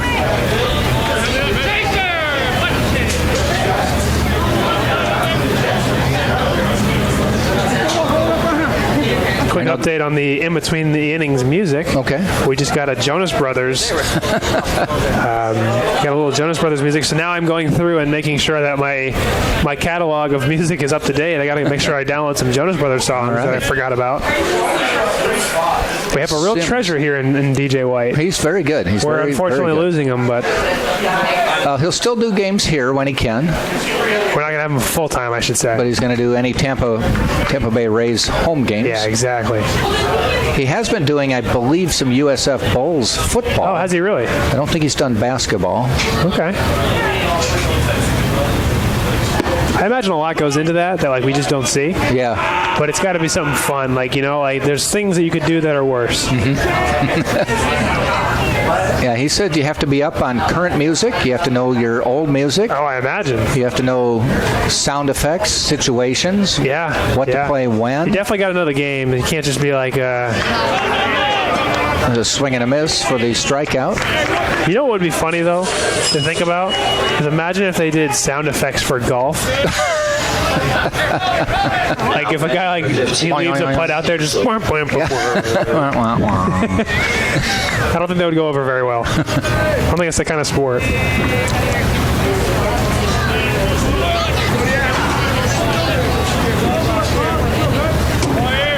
This is Stansel at the plate now with one out. Hits a grounder to Harrison Bragg. He's going to try to go to second. Does get the force. He's got a strong arm. He was able to make that play, and it didn't look like he was going to. No, he couldn't get it out of the mitt for the first 2 or 3 grabs. And you're sitting up here like, get it out, get it out. He's got a strong arm, though. He was able to make the guy, make the play and make the... And it was sharply hit. Get the guy out. I'm having a hard time. For someone who's... paid to do this. Yeah, someone's getting paid to speak. Wow. I'll regroup. What'd you get in your English as a second language course? I got a... Bottom of the order, Gibbrey sees a curveball for a strike. 2 outs now. The first batter to start the inning was plunked in the shoulder blade. That was Turner. He got wiped out on the force out. So it's Stansel at first. Swing and a miss. Good pitch. Healthy stuff. I mean, for those who maybe you can see sometimes on the camera, we have a decent angle for it. But his stuff, man, it moves so much. I've played catch with him, and it's like he doesn't throw anything straight, which is a great thing to be if you're a pitcher. Don't throw anything straight. Everything's got to move. It just makes your stuff so much more effective. It's like and a swing and a miss will end the inning. Crazy. So a quick inning there, even though the first batter got on. No runs, no hits, no errors. 1 man left. We've played 4.5 now, and it remains Tampa 4 and St. Leo nothing. Godfrey Hotel, formerly the Bay Harbor Hotel, is located at 7700 West Courtney Campbell Causeway in Tampa. Offers a special rate to all UT supporters and guests. The Godfrey Hotel and Cabanas on the Courtney Campbell Causeway. Listen up, y'all, because this is it. The beat that I'm digging is shit. Make them boys go loco. They want my treasures, so they get their pleasures from my boat. So you can see me, you can squeeze me. I ain't easy, I ain't sleazy. I got reasons why I season gorgeous seasons. Your pizza loaded with cheese, then have we got a crust for you. Pizza Hut's ultimate cheesy crust pizza. 16 cheesy pockets overflowing with a 5-cheese blend of melted cheeses. Only from Pizza Hut and only for a limited time. No one out-pizzas the Hut. So delicious. It's hot, so delicious. I put them boys on right, so delicious. They want a taste of what I got. I'm delicious. Bottom of the 5th we go. 4-0.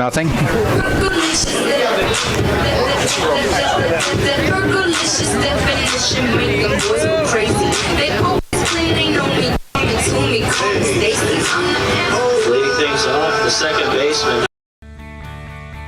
Hard to lead off. Did you hear his walk-up music? What was it? I did not hear it. Okay. No, I didn't get a chance. I was hoping I would. I tell you what, we're getting close to that start time from yesterday, so the shadows are starting to come back into play. These are shadows that were not here last year. Now you've since put in this overhang, which is making the seating much better because now they're shaded.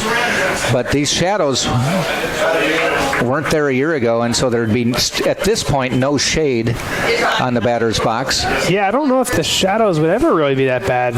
I mean, by the time the sun was going down, there really wasn't much to be. Ball out to right field. Porti waits. Now, if you can see, I guess they can't really see. There's one down the right field line, but that's more from the parking garage and the I believe the building right next to us. Which I believe is Straz. Which won't influence play that much. Number 10, Darren Miller. Darren Miller coming up for Tampa now. Popped up and walked. So an 0 for 1 day.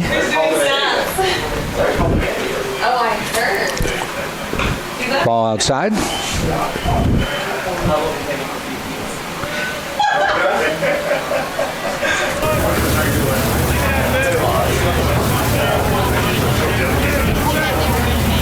Coming from the stretch. Nobody on.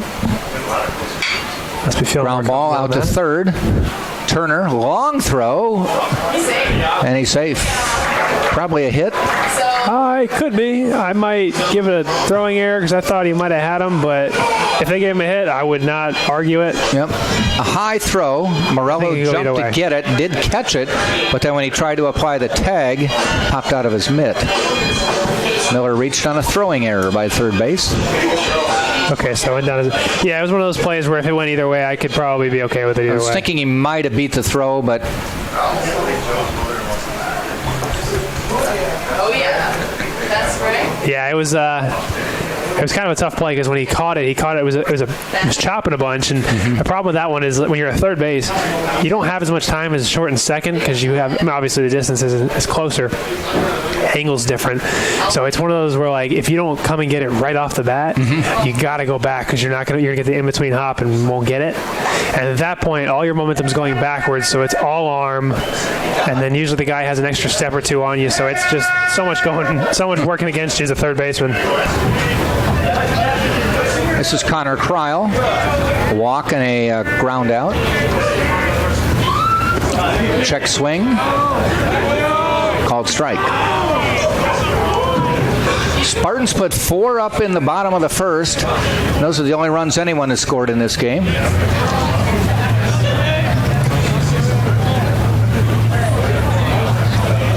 Hate's done a nice job of settling down since then, but hasn't gotten any offensive support to this point. No, he really hasn't. But matter of fact, St. Leo has not scored today. Knock on wood. I'm literally knocking on wood right now. So that's a biased Tampa fan. All the St. Leo faithful are saying yes. Keep saying that. Ground ball heading out to second.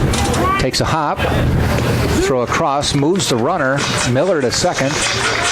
Yeah, that ball just didn't really have the pace to be able to turn it or able to get it before Miller got past him. So Batting the catcher, number 44, Danny Servin. Brings Danny Servin to the plate. He's got a base hit and an RBI and grounded out to shortstop last time. 2 outs now with the runner at second.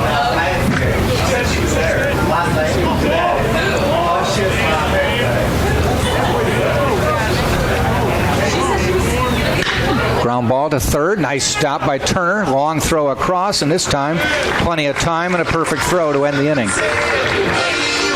No runs, no hits. There was an error. Spartans did leave a man on. And we have now finished 5 full innings of play. And it is still Tampa 4 and St. Leo nothing. You're watching this game right here on TampaSpartans.tv. University Dining Services by Sodexo allows you to choose from 27 dining stations. They serve breakfast, lunch, dinner, late night, and snacks. The official concessionaire of UT Athletics is Sodexo Campus Dining. Visit the UT website and check dining services for variety and hours.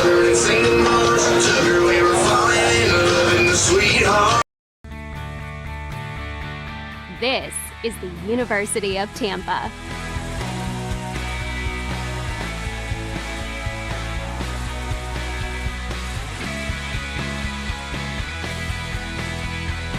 Explore your dreams. Discover your talents.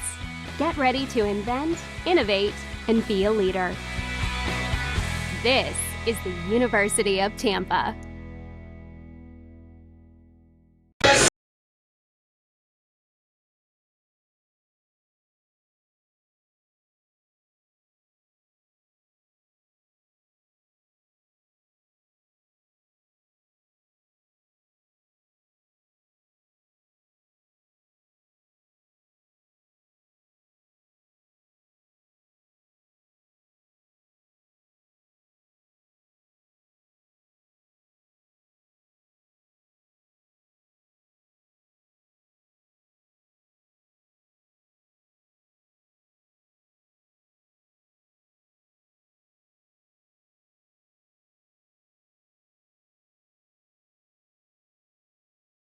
And Anthony, I've given you the lead. I know. Now you've got to.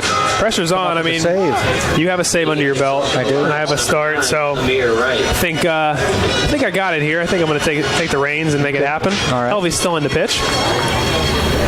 Leading off the top of the sixth with Tampa leading 4-0. I got a 4-run lead, Jack. So we'll see how I do. I've been working on my stuff. First pitch is a ball. I not only got the save, I preserved the shutout. You did. Last game. You did. You did a good job. Yes. It's a close game, too. Yeah. I'm in a save situation, though. Ball's fouled off to the left side. High fly ball, but so he might get over the big net. What are the official rules on a save? If you face the same number of batters that would have tied the game or something? It's essentially like that? You have to be, I think there has to be within 4 or 5. I believe it's 4. Okay. And it has to be, I think it's 3 innings is the max. Maybe 6, though. I think you could maybe go from the 6. So I think I'm in a save opportunity. Okay. Or it has to be, like if it's, the winning run has to be out there. So like if it's, let's say it was right now, it was like 2-0. Yeah, we got the hitter. It looked like right it might have says he got was in the hit. dirt. Yeah, he's now saying to hit him in the foot. And I guess discuss it. They're going to converse. He's going to assume he gets the base. I think it bounced and hit him. Is it a dead ball if it bounces? It looked like first? it did. That I'm not sure. I think if it hits you still, I think you still get the base. Okay. I'm not 100%. See, now here's an example of DJ MC White knowing his situation. What's going on is the song he played. I got a feeling they're going to bring him back. Might be reversing it, yeah. I don't think Coach Odette's going to enjoy that outcome too much. He's saying I got hit. They might be saying it. I would imagine he's coming back because he doesn't look too happy on first base. He continues to. Sending him back. Yep. So they're saying it. It went down as a ball that missed his foot. It's hard from up here, but I've always said is when you think about it, that one might have been a little bit tough. But you think about what would happen if it hit you in the foot. Where would the ball probably go? Would it kick straight back, or would it go off to the side? That situation, I don't know, because I really didn't have a good angle for it. But there'll be times when a guy said he got it in the knuckle or in the hand, and the ball just goes straight back. It's like if the ball hit you in the hand, it wouldn't go like straight to the back. Not only that, you'd be writhing in pain more than likely. It would have probably went straight. Some people are good actors, though, so you never know. And he hits one. Ball is lined out to the left field line. It's going, and it's going to get foul. It looked like it had a chance to stay fair. Steven Smith was going after it, but got fouled by a couple of inches there.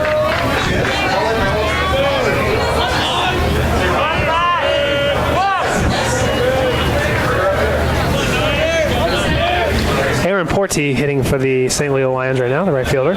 Number 24, actually, excuse me, Amir Wright is hitting. Still Amir Wright, yeah, they're behind. They thought a pinch runner I rely too heavily on the stats.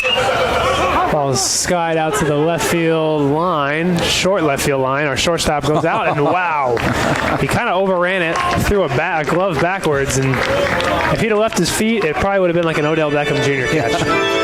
The reason he reached back is he wanted to make sure he was in foul territory if he didn't catch it. Exactly. Right fielder, number 24, Aaron Porti. A really nice catch by Brandon Galley, the shortstop. Now that brings up Aaron Porti, the right fielder, number 24.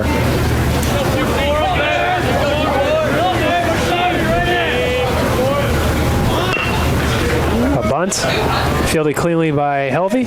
Goes over to first and get him out of there first. Goes a little bit high. No style points. Yeah, but Harrison Bragg caught it and able to manage to keep himself from getting hit by Porti as he ran by. Bringing up number 12, Jared Morello.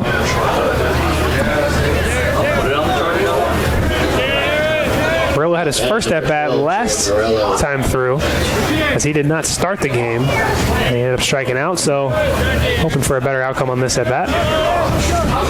Facing Helvey for a second time. Although, I don't know if this is a benefit to him, but the shadows are starting to come in, so it might make it a little bit difficult.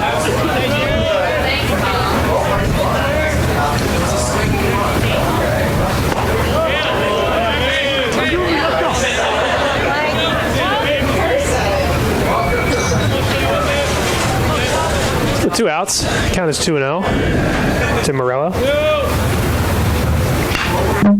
Swung on and fouled back. I'll take that one, and I need 4 more. So you've seen the Doobie Brothers quite a few times. About Any other 75. bands have you seen anywhere near that many amount of times, or have I seen anyone else? Yeah, anybody else like that many times, or is it just kind of here and there? No. Chopped out to first base. Harrison Bragg fields it cleanly. He throws it on to Helvey, and there's a little bit of a confusion there in the. I think Morello was going to beat that out even if he caught it. I think it probably goes to the base hit. Yeah. But it was kind of a slow developing play. Morello got a good jump out of the box, and it just kind of never really looked like it was going to happen. No, I've not good. seen anybody. I don't think I've seen anybody else 10 times. I mean, I've seen the Eagles, the Rolling Stones, Chicago. So you've seen a pretty good amount of groups. Some good groups. There's 60s and 70s bands. I call them 401k tours. 401k. It's better than working. That's funny. 2 outs. It brings the catcher to the plate, Brett Koffel. He's got 2 hits today. Foul ball to the Tampa dugout. Not as much dispersion as much as a couple guys trying to make plays, but no one made any plays. A slow bouncer, still an E. Yeah, I'll talk to them later. We'll work on it. An error on the dugout. We're going to work on that. We'll have early work tomorrow. But so we said earlier he had a line drive to left and a line drive to right, so he should hit a ball to center field this time up. Koffel should. Running on the pitch and grounded out to second base. Earhart's able to reset his feet, go get the ground ball, make the play to first base to end the top of the 6th. No runs, 1 hit, no errors. Tampa leading after 6, or after 5.5, I should say, 4-0. We'll be coming back up. Tampa Spartans in the bottom of the 6th. Now go to Sailport Waterfront Suites in Tampa is Tampa's only waterfront all-suite resort located on beautiful Rocky Point Island, just minutes from UT. Also, if you're looking for a place to watch the games or just have a drink and some food, Outpost, located at the edge of campus on Kennedy. Outpost offers an affordable classic menu. If you're a loyal Spartans fan, come post up at the Outpost.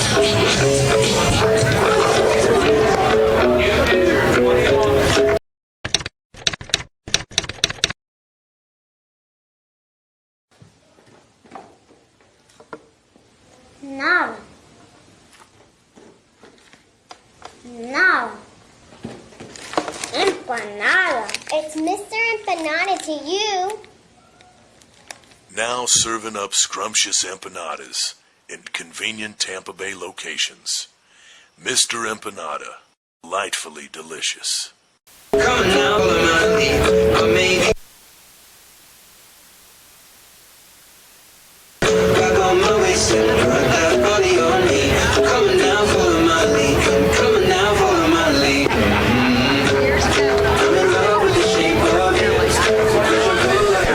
couple changes here for you from the St. Leo Lions defensively, and a pitching change. So the pitching change is going to be number 21, McCabe Sargent, who is a 6'2", 185-pound freshman from Land O'Lakes, Florida. And we also have a new center fielder coming in for St. Leo. We have number 1, Tate Sweat, who is a 5'10", 180-pound senior from Crestview, Florida. He's pinch run twice this series. So it's not our first time seeing him, but it should be our first time seeing him out in the center field. Yeah.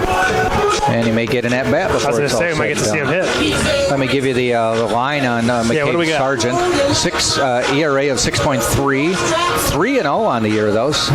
This is his 8th appearance. He has started twice. And he has pitched 15 and 2/3 innings, 27 hits, 15 runs, 11 earned, struck out 13, walked 3. He's going to have to face Harrison Bragg here to lead off for the Tampa Spartans.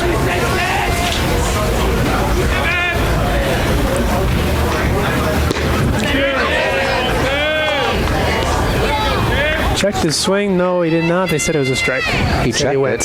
He checked it, but they said, no, we went too far. Yeah.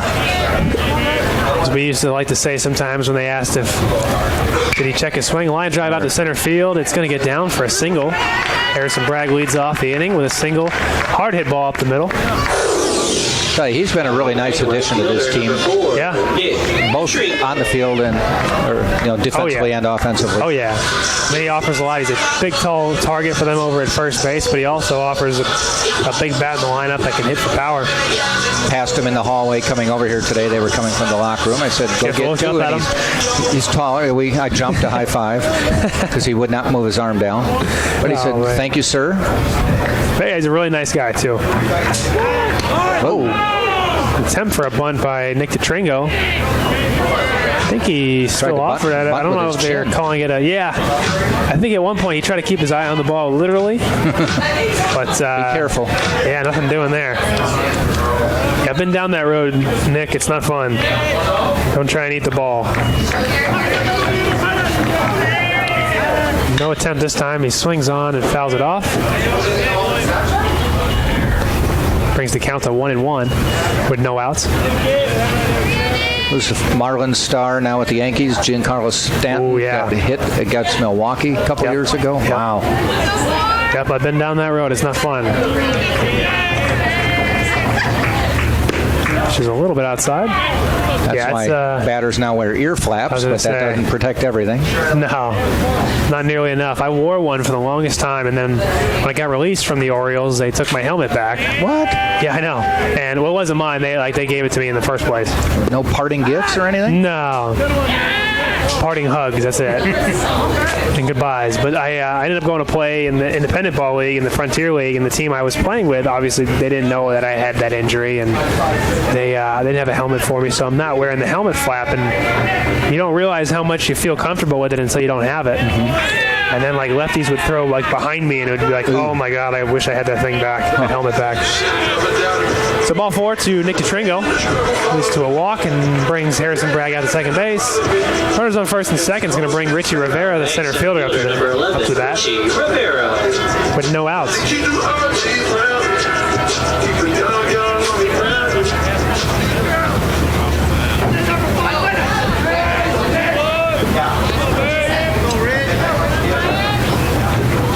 Let's see if Richie ends up showing bunt here.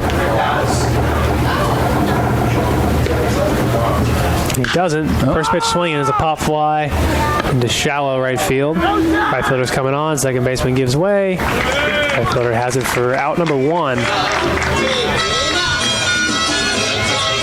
So with 1 out, the runners on first and second, brings to the plate shortstop number 9, Brandon Galley. Guy's 0 for 1. He has a walk on the day. Looking to make something happen here with runners in scoring position. With runner in scoring position, I should say. Yes. And for those wondering, the Spartans are 3 for 11 today with runners in scoring position. They put off sorts of interesting little stats down there. Spartans are 3 for 13, 231 with runners on. We're going to have another meeting Head coach Rick Odette's going to go out and meet with the team. Kind of get an idea maybe about what's going on with that ball. Maybe talk down the pitcher a little bit, and also maybe talk about defensive alignments and see what happens here with... Does have a pitcher warming up. He does, okay. So it might be giving him a chance to get some work in. I can't make out a number, really.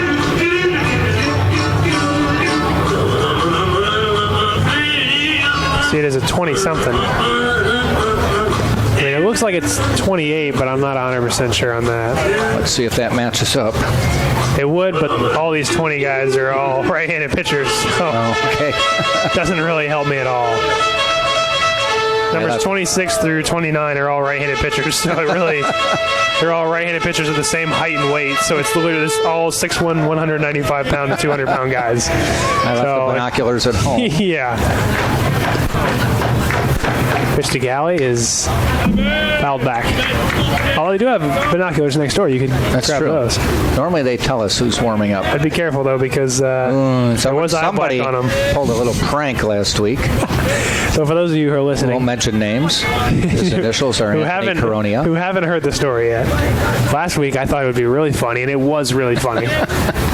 I put eye black on the rings on the binoculars. On the rings of the binoculars, which you look through, and left them. I mean, they left them right up there so people could see them and try and look through them. And somebody was, I guess, gullible enough to just pick them up and look right through them and put them back down. Circles. Had some big old black circles around their eyes. All your stories end with you laughing at somebody. Hey, I welcome it. If someone wants to come and pull a prank on me, I'm happy to laugh at myself. Ground ball over to second base. Fielded cleanly, thrown over to short. They're going to get him at short, at second. Not going to get him in time at first. So a 4-6 leads to out number 2 and leaves the Tampa Spartans with first and third. Steven Smith. Flipping the order to the top. Steven Smith coming up to hit with Harrison Bragg on third base. Brandon Galley on first. 2 outs. No one has scored since that 4-run first by Tampa. It's been quiet. There's been a little bit of action here and there, but nothing crazy. Yeah, I welcome it, man. I told you, I've been pranked before. I'm willing to laugh at myself. At the end of the first, Spartans had 4 runs, 4 hits. They've had 1 hit since.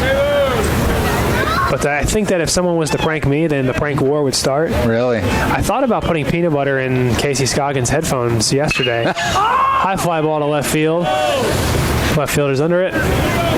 And brings it home for the third out. So no runs, 1 hit, and no errors for Tampa in the bottom of the 6th. You're listening to TampaSpartans.tv, and you're watching it as well on Sunshine State Digital Network. No runs, 1 hit, no errors. Left on Krispy Kreme for generations. Krispy Kreme has been serving delicious donuts and coffee. Visit our nearest Krispy Kreme on West Kennedy. Krispy Kreme serving hot donuts now. Doubletree by Hilton, Tampa Airport West Shore. Book a beautiful room or suite at Tampa Doubletree Hotel on Cypress, just minutes from UT.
Leading it off for St. Leo here in the top of the 7th.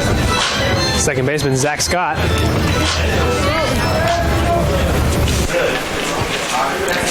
Tampa Spartans leading 4-0. Jack, like you said, there hasn't been much scoring since the first inning. No, Spartans have had 1 hit since then, and St. Leo has 2 hits for the game. Yeah, it's been quiet. We're into the 7th now. This is 15 innings of scoreless baseball. Tampa still has their starter in. Healthy. Only 71 pitches to start the inning. Yeah, he's not doing too bad. For 6 innings of work. We saw Pimentel go into the 7th. Ball's lined out to right center field. Tringo's not going to be able to make the play. He does scoop it up. He is able to hold Scott to a single. Pimentel, a leadoff single. Pimentel went 7 and then Mokler 2 innings, right? That's correct. That's correct. I believe he got the save too. Probably should have. It was 3-0. Right. Chase Turner. Leadoff single for Scott brings to the plate Chase Turner, the third baseman. Nobody out. St. Leo getting off on the right start here. To the right start, I should say. Turner got plunked in his shoulder blade last time up. He did. So the shadows are rolling in, but it didn't seem to be a problem for Scott. First pitch is high for the ball. So what happens to the ball with the shadow the way it is, about a third of the way? Really what it is it's like, I don't know, it's hard to explain. It's like, let me think if I can find a good comparison. The ball comes in so fast, I'm like, well, what changes? You really don't have time to... What it is it's just, it goes into like the dark. The it's optics. Like you miss it. Yeah, you just lose the sight of it. Even though it's so fast? I'm trying to think of a good comparison. It's almost like if you've ever like driven into your house and you pull into the garage and you pull in and for like a split second you just can't see anything. Right. Fouled back, brings the count to 1-1, and for a split second you just can't see anything because your eyes haven't adjusted. Mm-hmm. It's almost like that. Like you see everything and then you pull in, or like the ball goes into that shadow and you just lose it and you're like, whoa, where'd it go? And then by that time, it's so quick bang bang, you just lose it and you're kind of just guessing. So it's kind of tough, and it makes you almost guess where it is, and it makes what's already tough even tougher. Especially, they catches him out at first. He kind of caught him there, like leaning a little bit. He was going to take another step, and Helvey timed it right and got him out at first base. So that has got to... Caught Scott kind of... Got to irk Rick Odette to finally get a base runner. Yeah, it hurts. It hurts. For a team that's only got 2 hits in the game coming into this inning. So back in the windup is Helvey. Count 1-1. Turner goes down for a strike. Yeah, it just kind of messes with you, especially when there's like sun, shadow, sun. Then it's like you see it, you don't see it, you see it. It's like somebody turning their headlights off and on. You're like, whoa. Strobe light. Yeah, it's exactly what it is. Strikeout. That pitch goes for a strikeout. Looking. 2 outs. Goes down as Clay Helvey's 5th strikeout of the day. Now batting the DH, number 10, Jake. Brings it back for the St. Leo Lions, Jake Sims, the DH. Sims is 0 for 2 today. Looking to get his first hit.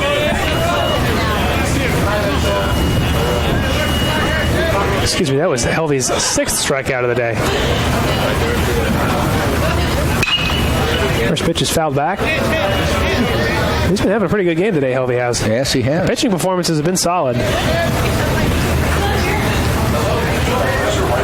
The first game from Pimentel, and also from Jordan Pendleton from St. Leo, and then the second game we've got a pretty solid performance from Helvey. Ball down the right field, on the first base line. It's going to go fair. Looks like it's going to be extra bases. The Tringo scoops it up, throws it in, but it's not going to be in time. And into second is Sims with a double. It was a line drive, bounced right on the left side of first base, about fair by a couple feet maybe, and kind of kicked down into the bullpen. Number 15, Lane Stansel. Enough for him to get a double. So with 2 outs, St. Leo's getting a chance to have a runner in scoring position for the shortstop, Derek Gibbrey.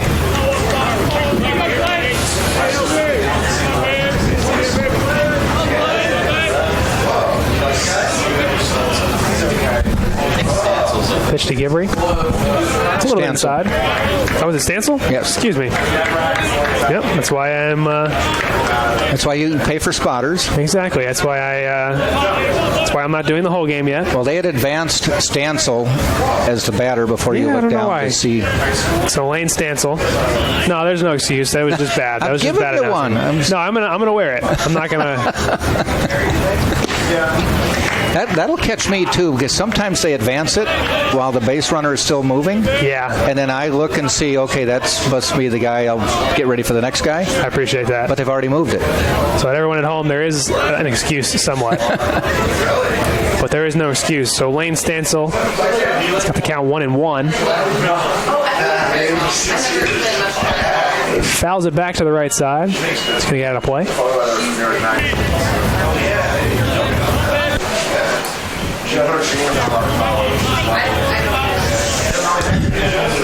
She works so hard.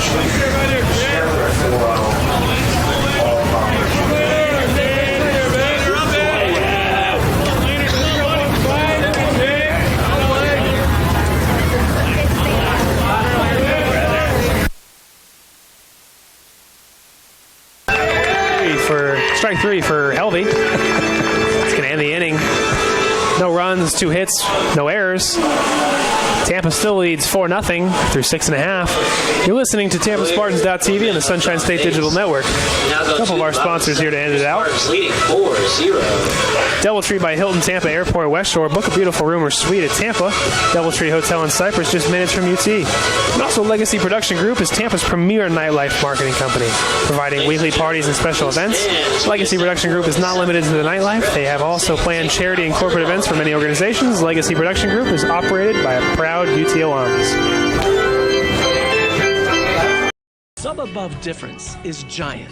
Giant hearts, giant differences, and giant wins. On Jersey Mike's annual day of giving, 100% of sales go to a great cause in your community. Jersey Mike's. Be a sub above.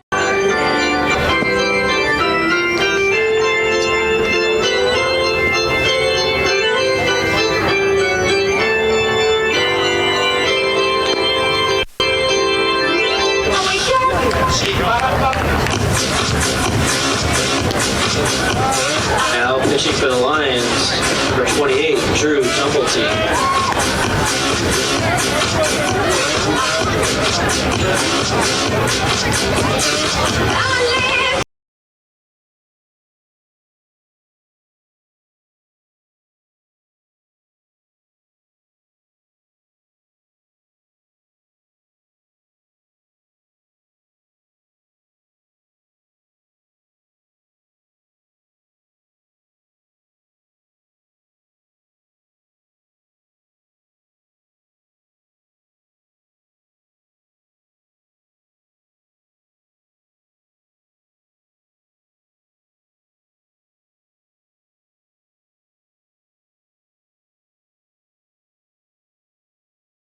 I don't want to make anyone mad. I don't want to mess any last names up.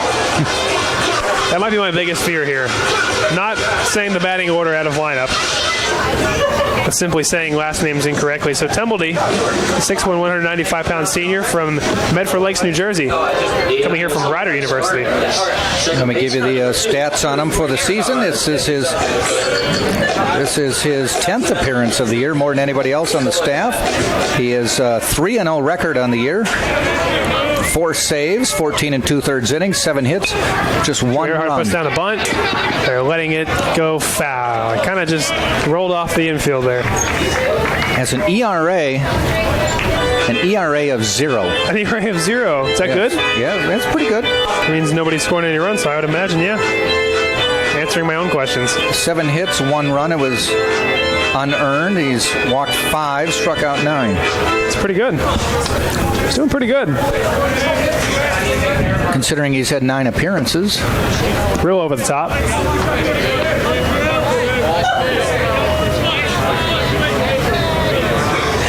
So the 1-1 count. Drew Earhart looks to get his first hit of the day. 0 for 3 up to this point.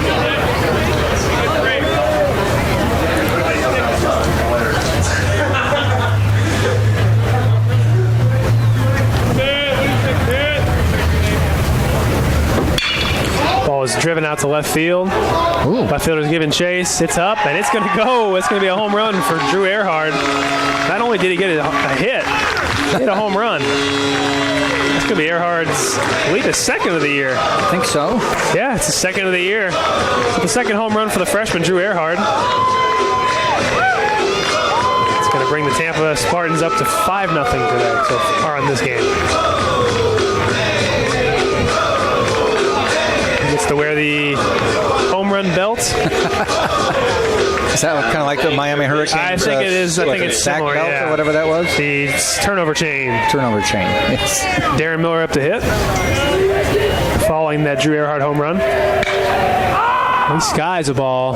We can't even see. The second baseman is under it. He calls for it, and he's got it for out number 1. Now batting DH number 13. Going to bring to the bat for Tampa Spartans, Connor Crowell, the DH.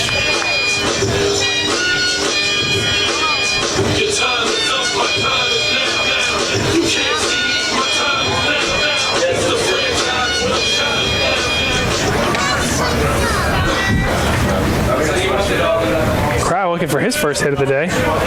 Let's have a walk. He is 0 for 2 so far. He hits the ball hard down the first base line. Gets by a stretched first baseman. It's going to go down for extra bases. Double. First baseman dove for it, but wasn't able to come up with it.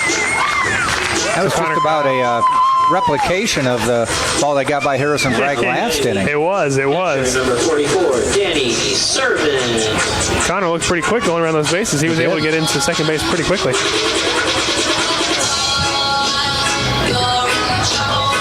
Brings to the bat the catcher, Danny Servin. Went out, a man on second base.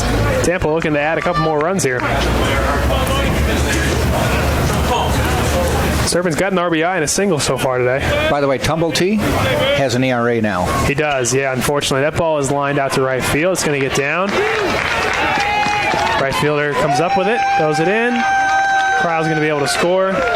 Porty got to it, but a little bit too late, and it allowed Connor Crowell to score, so Danny Servin gets his second RBI of the day and his second hit of the day. The Tampa Spartans.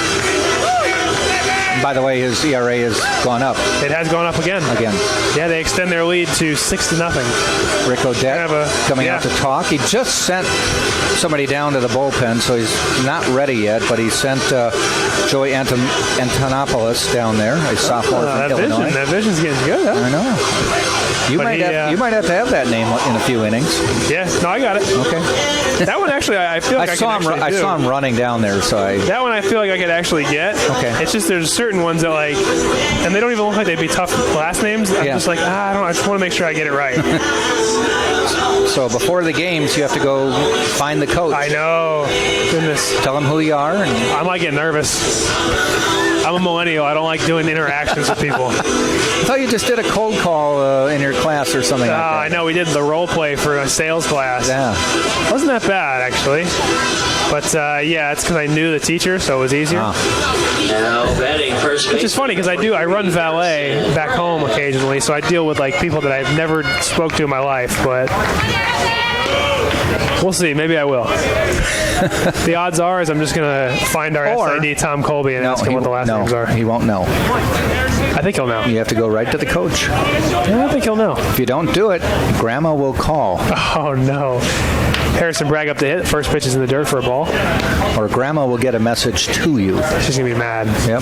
That's I said it's my biggest fear is pronouncing last names wrong.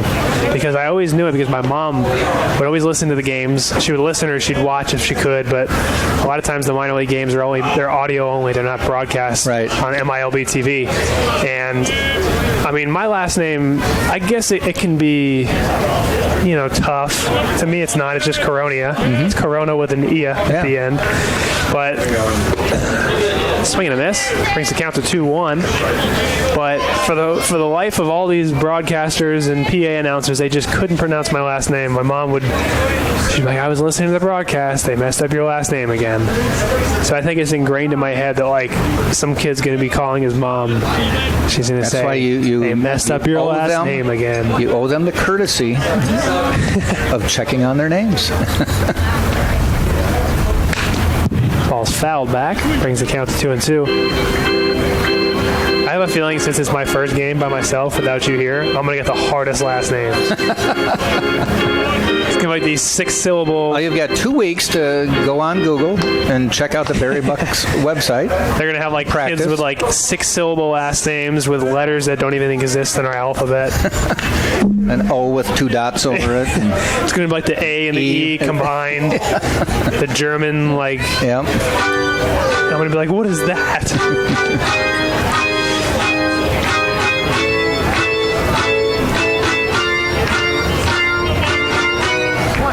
Maybe Casey will come through and just know every single last name. You want to bet? No. Okay. Let's say if we're setting odds, I don't want those odds. Ooh. Oh, swung on a miss, a breaking ball. Strike 3 for Harrison Bragg. Well, second out for the. Your hope is that they have a website like Tom Colby has here. Yeah, where they have the pronunciations. Yeah. That was the nice thing about the minor league lineups is they would give you the pronunciations for the most part, or at least phonetically spell it out, so you've got a fighting chance. Exactly. 2 outs brings up Nick DeTringo. First pitch is going to get by the catcher, Koffel, and allow Danny Servin to get to second base.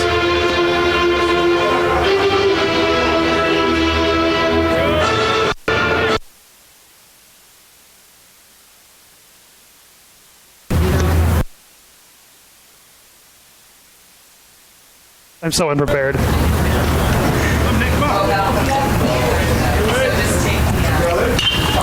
Pitch is skied over to the right side. It's going to get out of play on top of the dugout.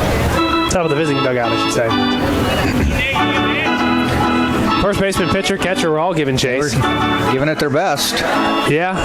I always like to give them a hard time when I was at second base, and I say, hey, if you wanted it, you would have had it. Even on top of the dugout. You got to give it 110%. Yeah. You got to want it.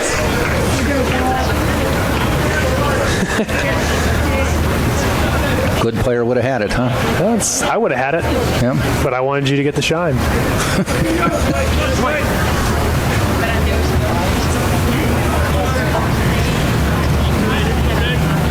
Tumblety takes a sign, sets, pitch, outside a little bit for ball 2.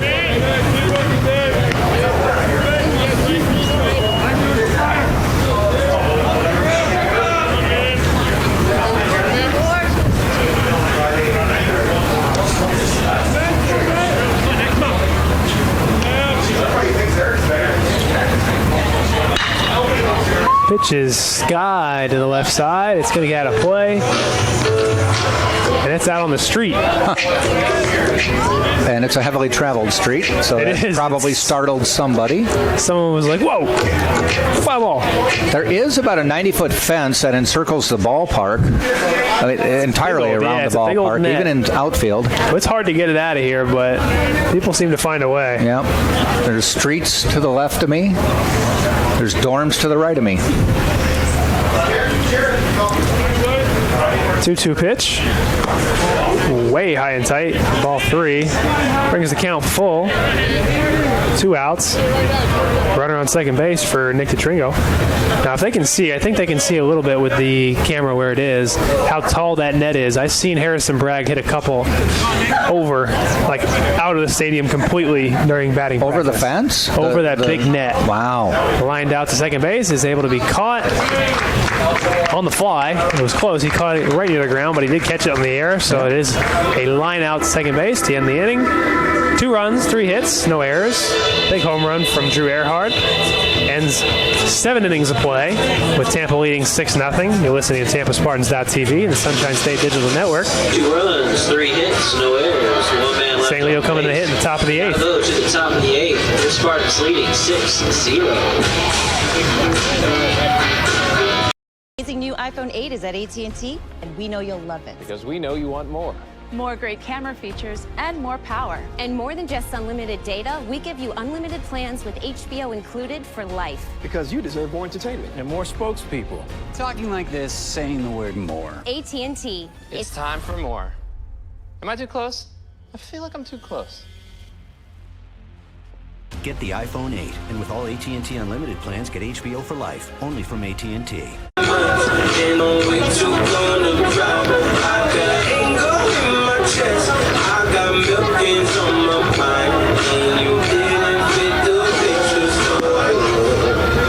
lines go down and the Spartans, number 36, Cole Aker.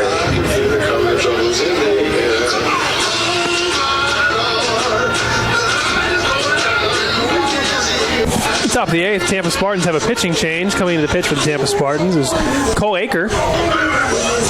We're going to get you those numbers here in a second. Number 36, Cole Aker coming in the pitch. Cole has, this is his 7th appearance of the year. Has started 6 games for the Spartans. His first relief appearance. Has a 2-1 record, 25 innings pitched, 19 hits, 19 runs, 14 earned, 9 walks, 19 strikeouts, an ERA of 5.04. Aker is a junior out of Kernersville, North Carolina, and went to North Carolina before transferring here. Yep. Something that sounds maybe surprising, but University of Tampa, we get our fair share of mid-semester transfers, and meaning they come in for the spring semester instead of just coming in for the fall. Okay. And Cole was one of them? He was one of them. We had one my year, pitcher by the name of Ben O'Shea. Came in and did pretty well for us. So does that mean that just before the season starts, they have a feeling they're not going to play? It could be. I mean, maybe they're just having something like that, or maybe they just, I don't know, different situations. But yeah, maybe they just want to go somewhere else. They feel like they'll be better somewhere else. Sometimes guys will transfer out of four-year universities to go to a junior college because you can get drafted quicker. But it depends. So leading off for St. Leo in the top of the 8th is now Derek Gibbrey, the shortstop, number 4.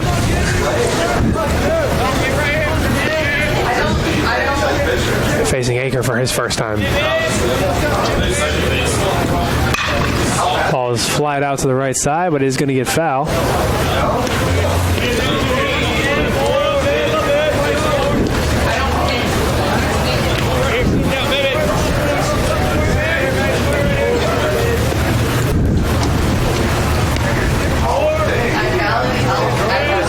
No balls and 2 strikes to Gibbrey.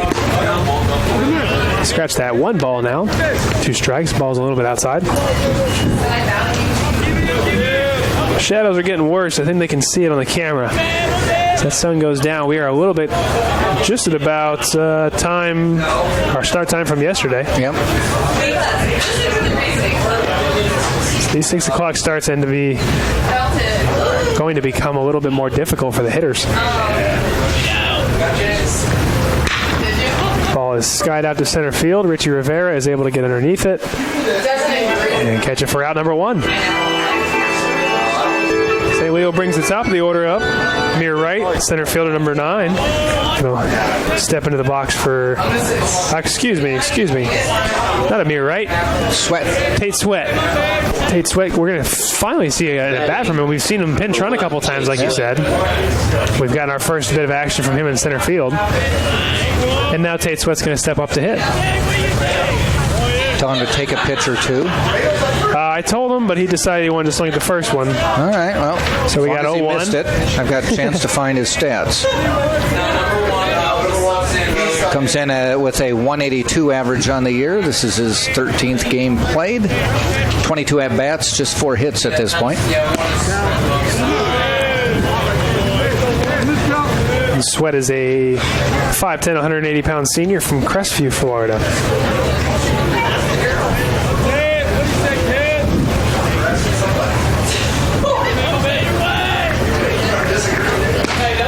Ooh, that pitch is a little outside, but it is called for a strike. Count is 1-2. Just got the corner there a little bit.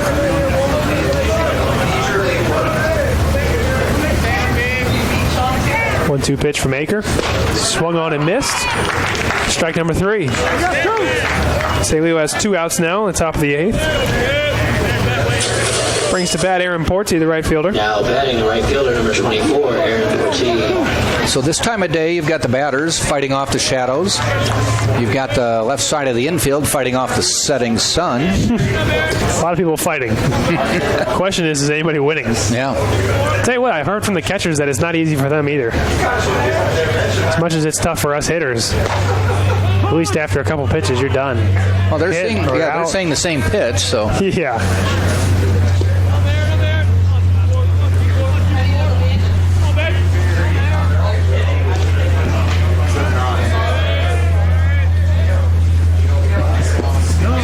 Check the swing. I believe they're going to say it's a ball. So he did check his swing. Count runs 1-1 on Partee.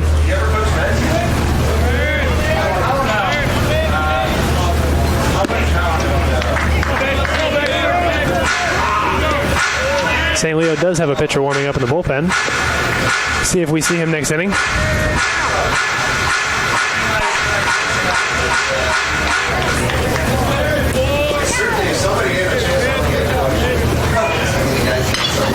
Ball swung on but fouled off the left side. Can't quite see how his number is. It was 23 at one point. I thought it was 23. That's what I was going to guess. Joey Antonopoulos. Okay, so he's still warming up. He's another one of those transfers from St. Joseph's. I was going to say, I saw that there was a couple of them. Yep. Once you'd mentioned it, I kind of went back and took a look. 2 or 3, maybe. Ground ball over to the right side, scooped up by the second baseman Drew Earhart, thrown on to Harrison Bragg for out number 3. No runs, no hits, no errors. Top of the 8th, Tampa leading 6-0. Sunshine State Digital Network, you're watching TampaSpartans.tv. No errors, nobody left on base. We now go to the bottom of the 8th, and here's Spartans leading 6-0. Sub-above difference is giant. Giant hearts. Giant differences and giant wins. On Jersey Mike's annual day of giving, 100% of sales go to a great cause in your community. Jersey Mike's. Be a sub above. Now pitching for the Lions, number 23, Joey Antonopoulos.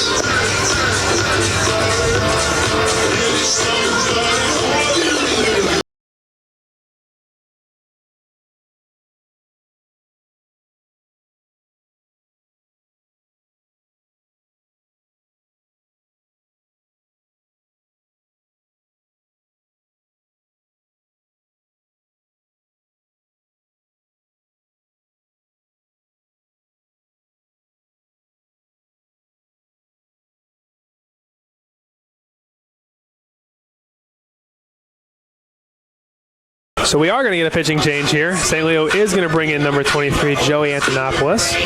I did knock it out. I would like to point that out. 6'5", 205, sophomore from Plainfield, Illinois. Unless I didn't get it right, and then someone's laughing at me at home saying you thought you got it, but no, you didn't. But yeah, Joey Antonopoulos coming in to pitch for St. Leo. He has an 8.05 ERA, 2-1 on the season. This is his 8th appearance. He's started 2 games. 19 innings pitched, 26 hits, 18 runs, 17 earned, walked 4, struck out 15. Now, we just heard an interesting fact. Yeah. I don't know if we want to bring it to you just yet, but we're going to knock on wood, and I'm going to let Jack bring it to you. You want me to bring it up now or wait until it happens? Let's wait. Okay. Let's wait. 2 more innings. Yeah, let's see what happens. There's still a lot of game to be played, so let's see what happens. And let's see how this game ends up.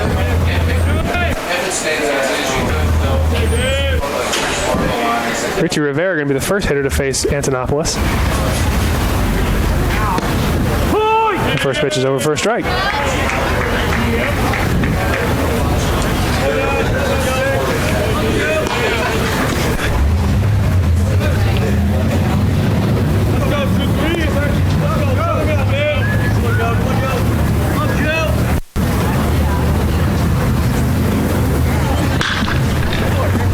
Ball's lined out to right field. But the right fielder Portee is able to get right underneath it and catch it for out number 1.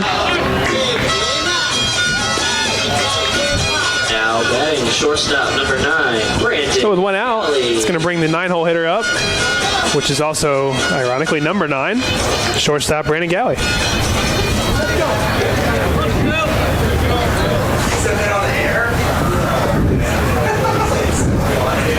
First pitch to Galley is checked at for a strike. It was a breaking ball in the dirt.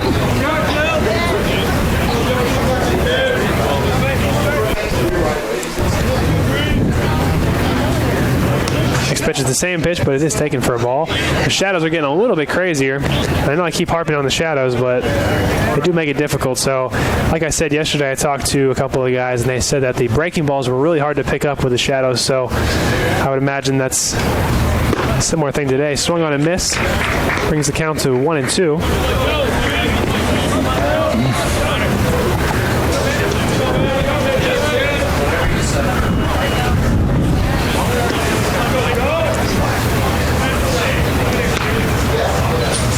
1-2 pitch is swung on and missed for strike 3. It's 2 outs for the Tampa Spartans here in the bottom of the 8th. Tampa Spartans leading 6-0 here in the bottom of the 8th. We're going to get a pinch hitter. We're going to get a number 15, Danny Maynard. We got a chance to talk to his dad for a while. We did. It was awesome. Very awesome. nice guy. Super nice guy. Shared with us some cool stories about Danny starting his love for baseball. Said he listened, so a big shout out to Mr. Maynard. I saw him walking down here. I saw him a second ago. Is that him right down that might be him down there. I think, yeah. Getting it on video? Yeah. He told us when Danny was about 5, they were at a minor league game, and there was a ball hit foul. Danny had his glove and called the foul ball. I mean, I don't think they were in seats. They were in a berm or something like that. And he called it and was waiting for it. And as it's coming down, about 3 or 4 older kids just shoved him out of the way and took it.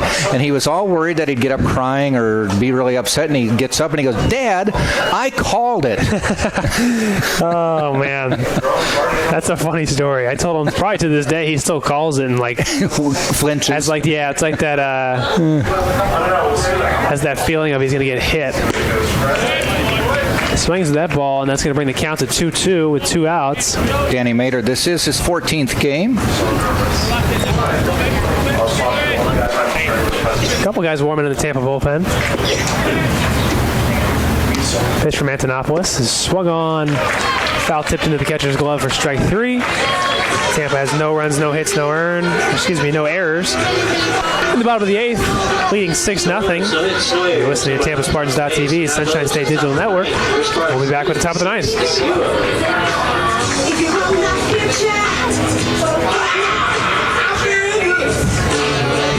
Oops, another pitching change.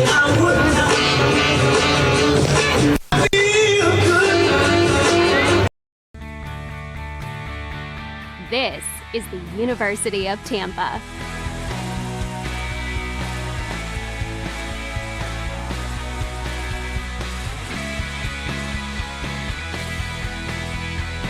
Explore your dreams. Discover your talents. Get ready to invent, innovate, and be a leader. This is the University of Tampa.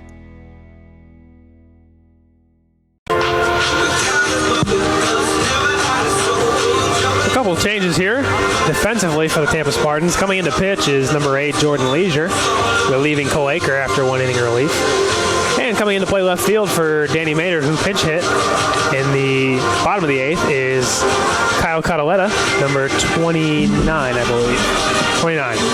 We're going to have some lines here for you. Jack, what do you got? Jordan Leisure, this is appearance number 5. He has started 1 game.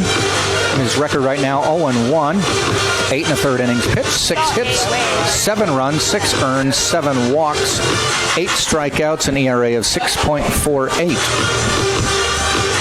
Jordan is a sophomore from Tampa, Florida, Riverview High School. And Kyle Cotoletta, coming in, number 29, is a senior from Spring Hill, Florida.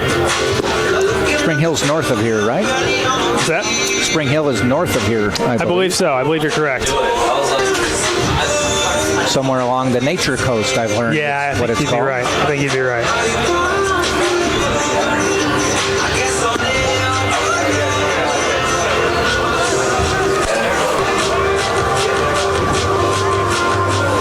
Leading off for St. Leo, top of the 9th. It's going to be number 12, Jared Morella. Have you seen that commercial? They've got a couple variations on where it's like 2 neighbors are talking, and he's like, "Yeah, I'm looking for a new car insurance." The neighbor's like, "Yeah, I've got good stuff." He goes, "I need you to call out some agents and get some quotes for me and things like." Have you seen that one at all? I don't think I have. No? Maybe I have, but I just don't remember. There's about 2 or 3 that are like that, where they're funny. A harmless statement, and they're telling the neighbor to do the work for them. A friend of mine from Wisconsin calls Thursday, says, "Hey, Jack, how you doing?" I used to work with him in radio, and he's like, I'm doing great. I haven't seen him in a while. He says, "Hey, we're coming down to Tampa. We're going to stay in Reddington Beach for a week, the first week of April. Matter of fact, my girlfriend and I are getting married on the beach, and we need a restaurant to have a party afterwards." Oh, my gosh. Yeah, take care of it for me, please. Thanks. Appreciate you, man. We found one for him. Good man. Yeah. Good friend. Two-strike pitch is swung on but foul tipped. First 4 places I called, I said, we need a reservation for 25. I'm like, you're kidding. This time of year, you want us to shut off half our restaurant for this? Yeah, right. They wouldn't do it. They just laughed. And finally, I told you to take a hike. A couple places said, no problem. Huh. His business. The ball swung on and missed for strike 3, and out number 1. They said one place that we picked said we will charge a 20% gratuity because of that many people. Oh, of course. Understandable. Totally. Yeah, that makes sense. Now coming to hit is Brett Koffel, the catcher, number 6. Koffel's got a couple hits today.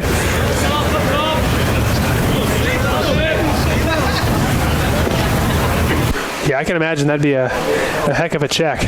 Yeah. He said 25 at the most, but still. Yeah. Still, that's a pretty good immediate gratuity. Yeah. Especially if it's at a decent restaurant. We are not invited to the wedding or the reception. Ball is flying out to the right side. Harrison Bragg's underneath it. He's able to get it for out number 2.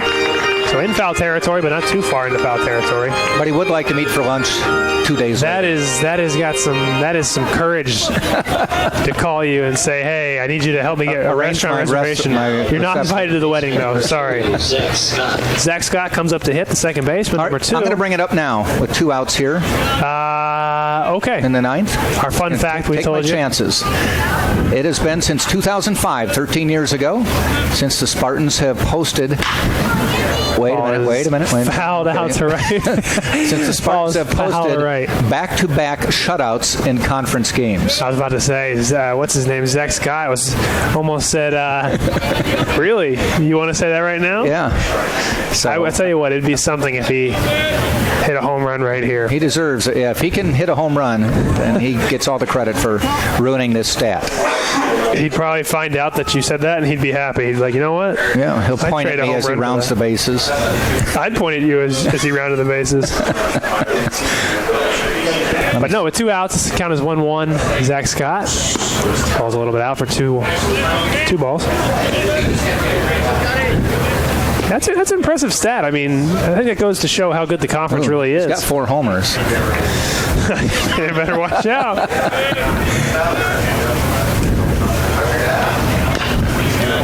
Swung on and fouled back to the right side.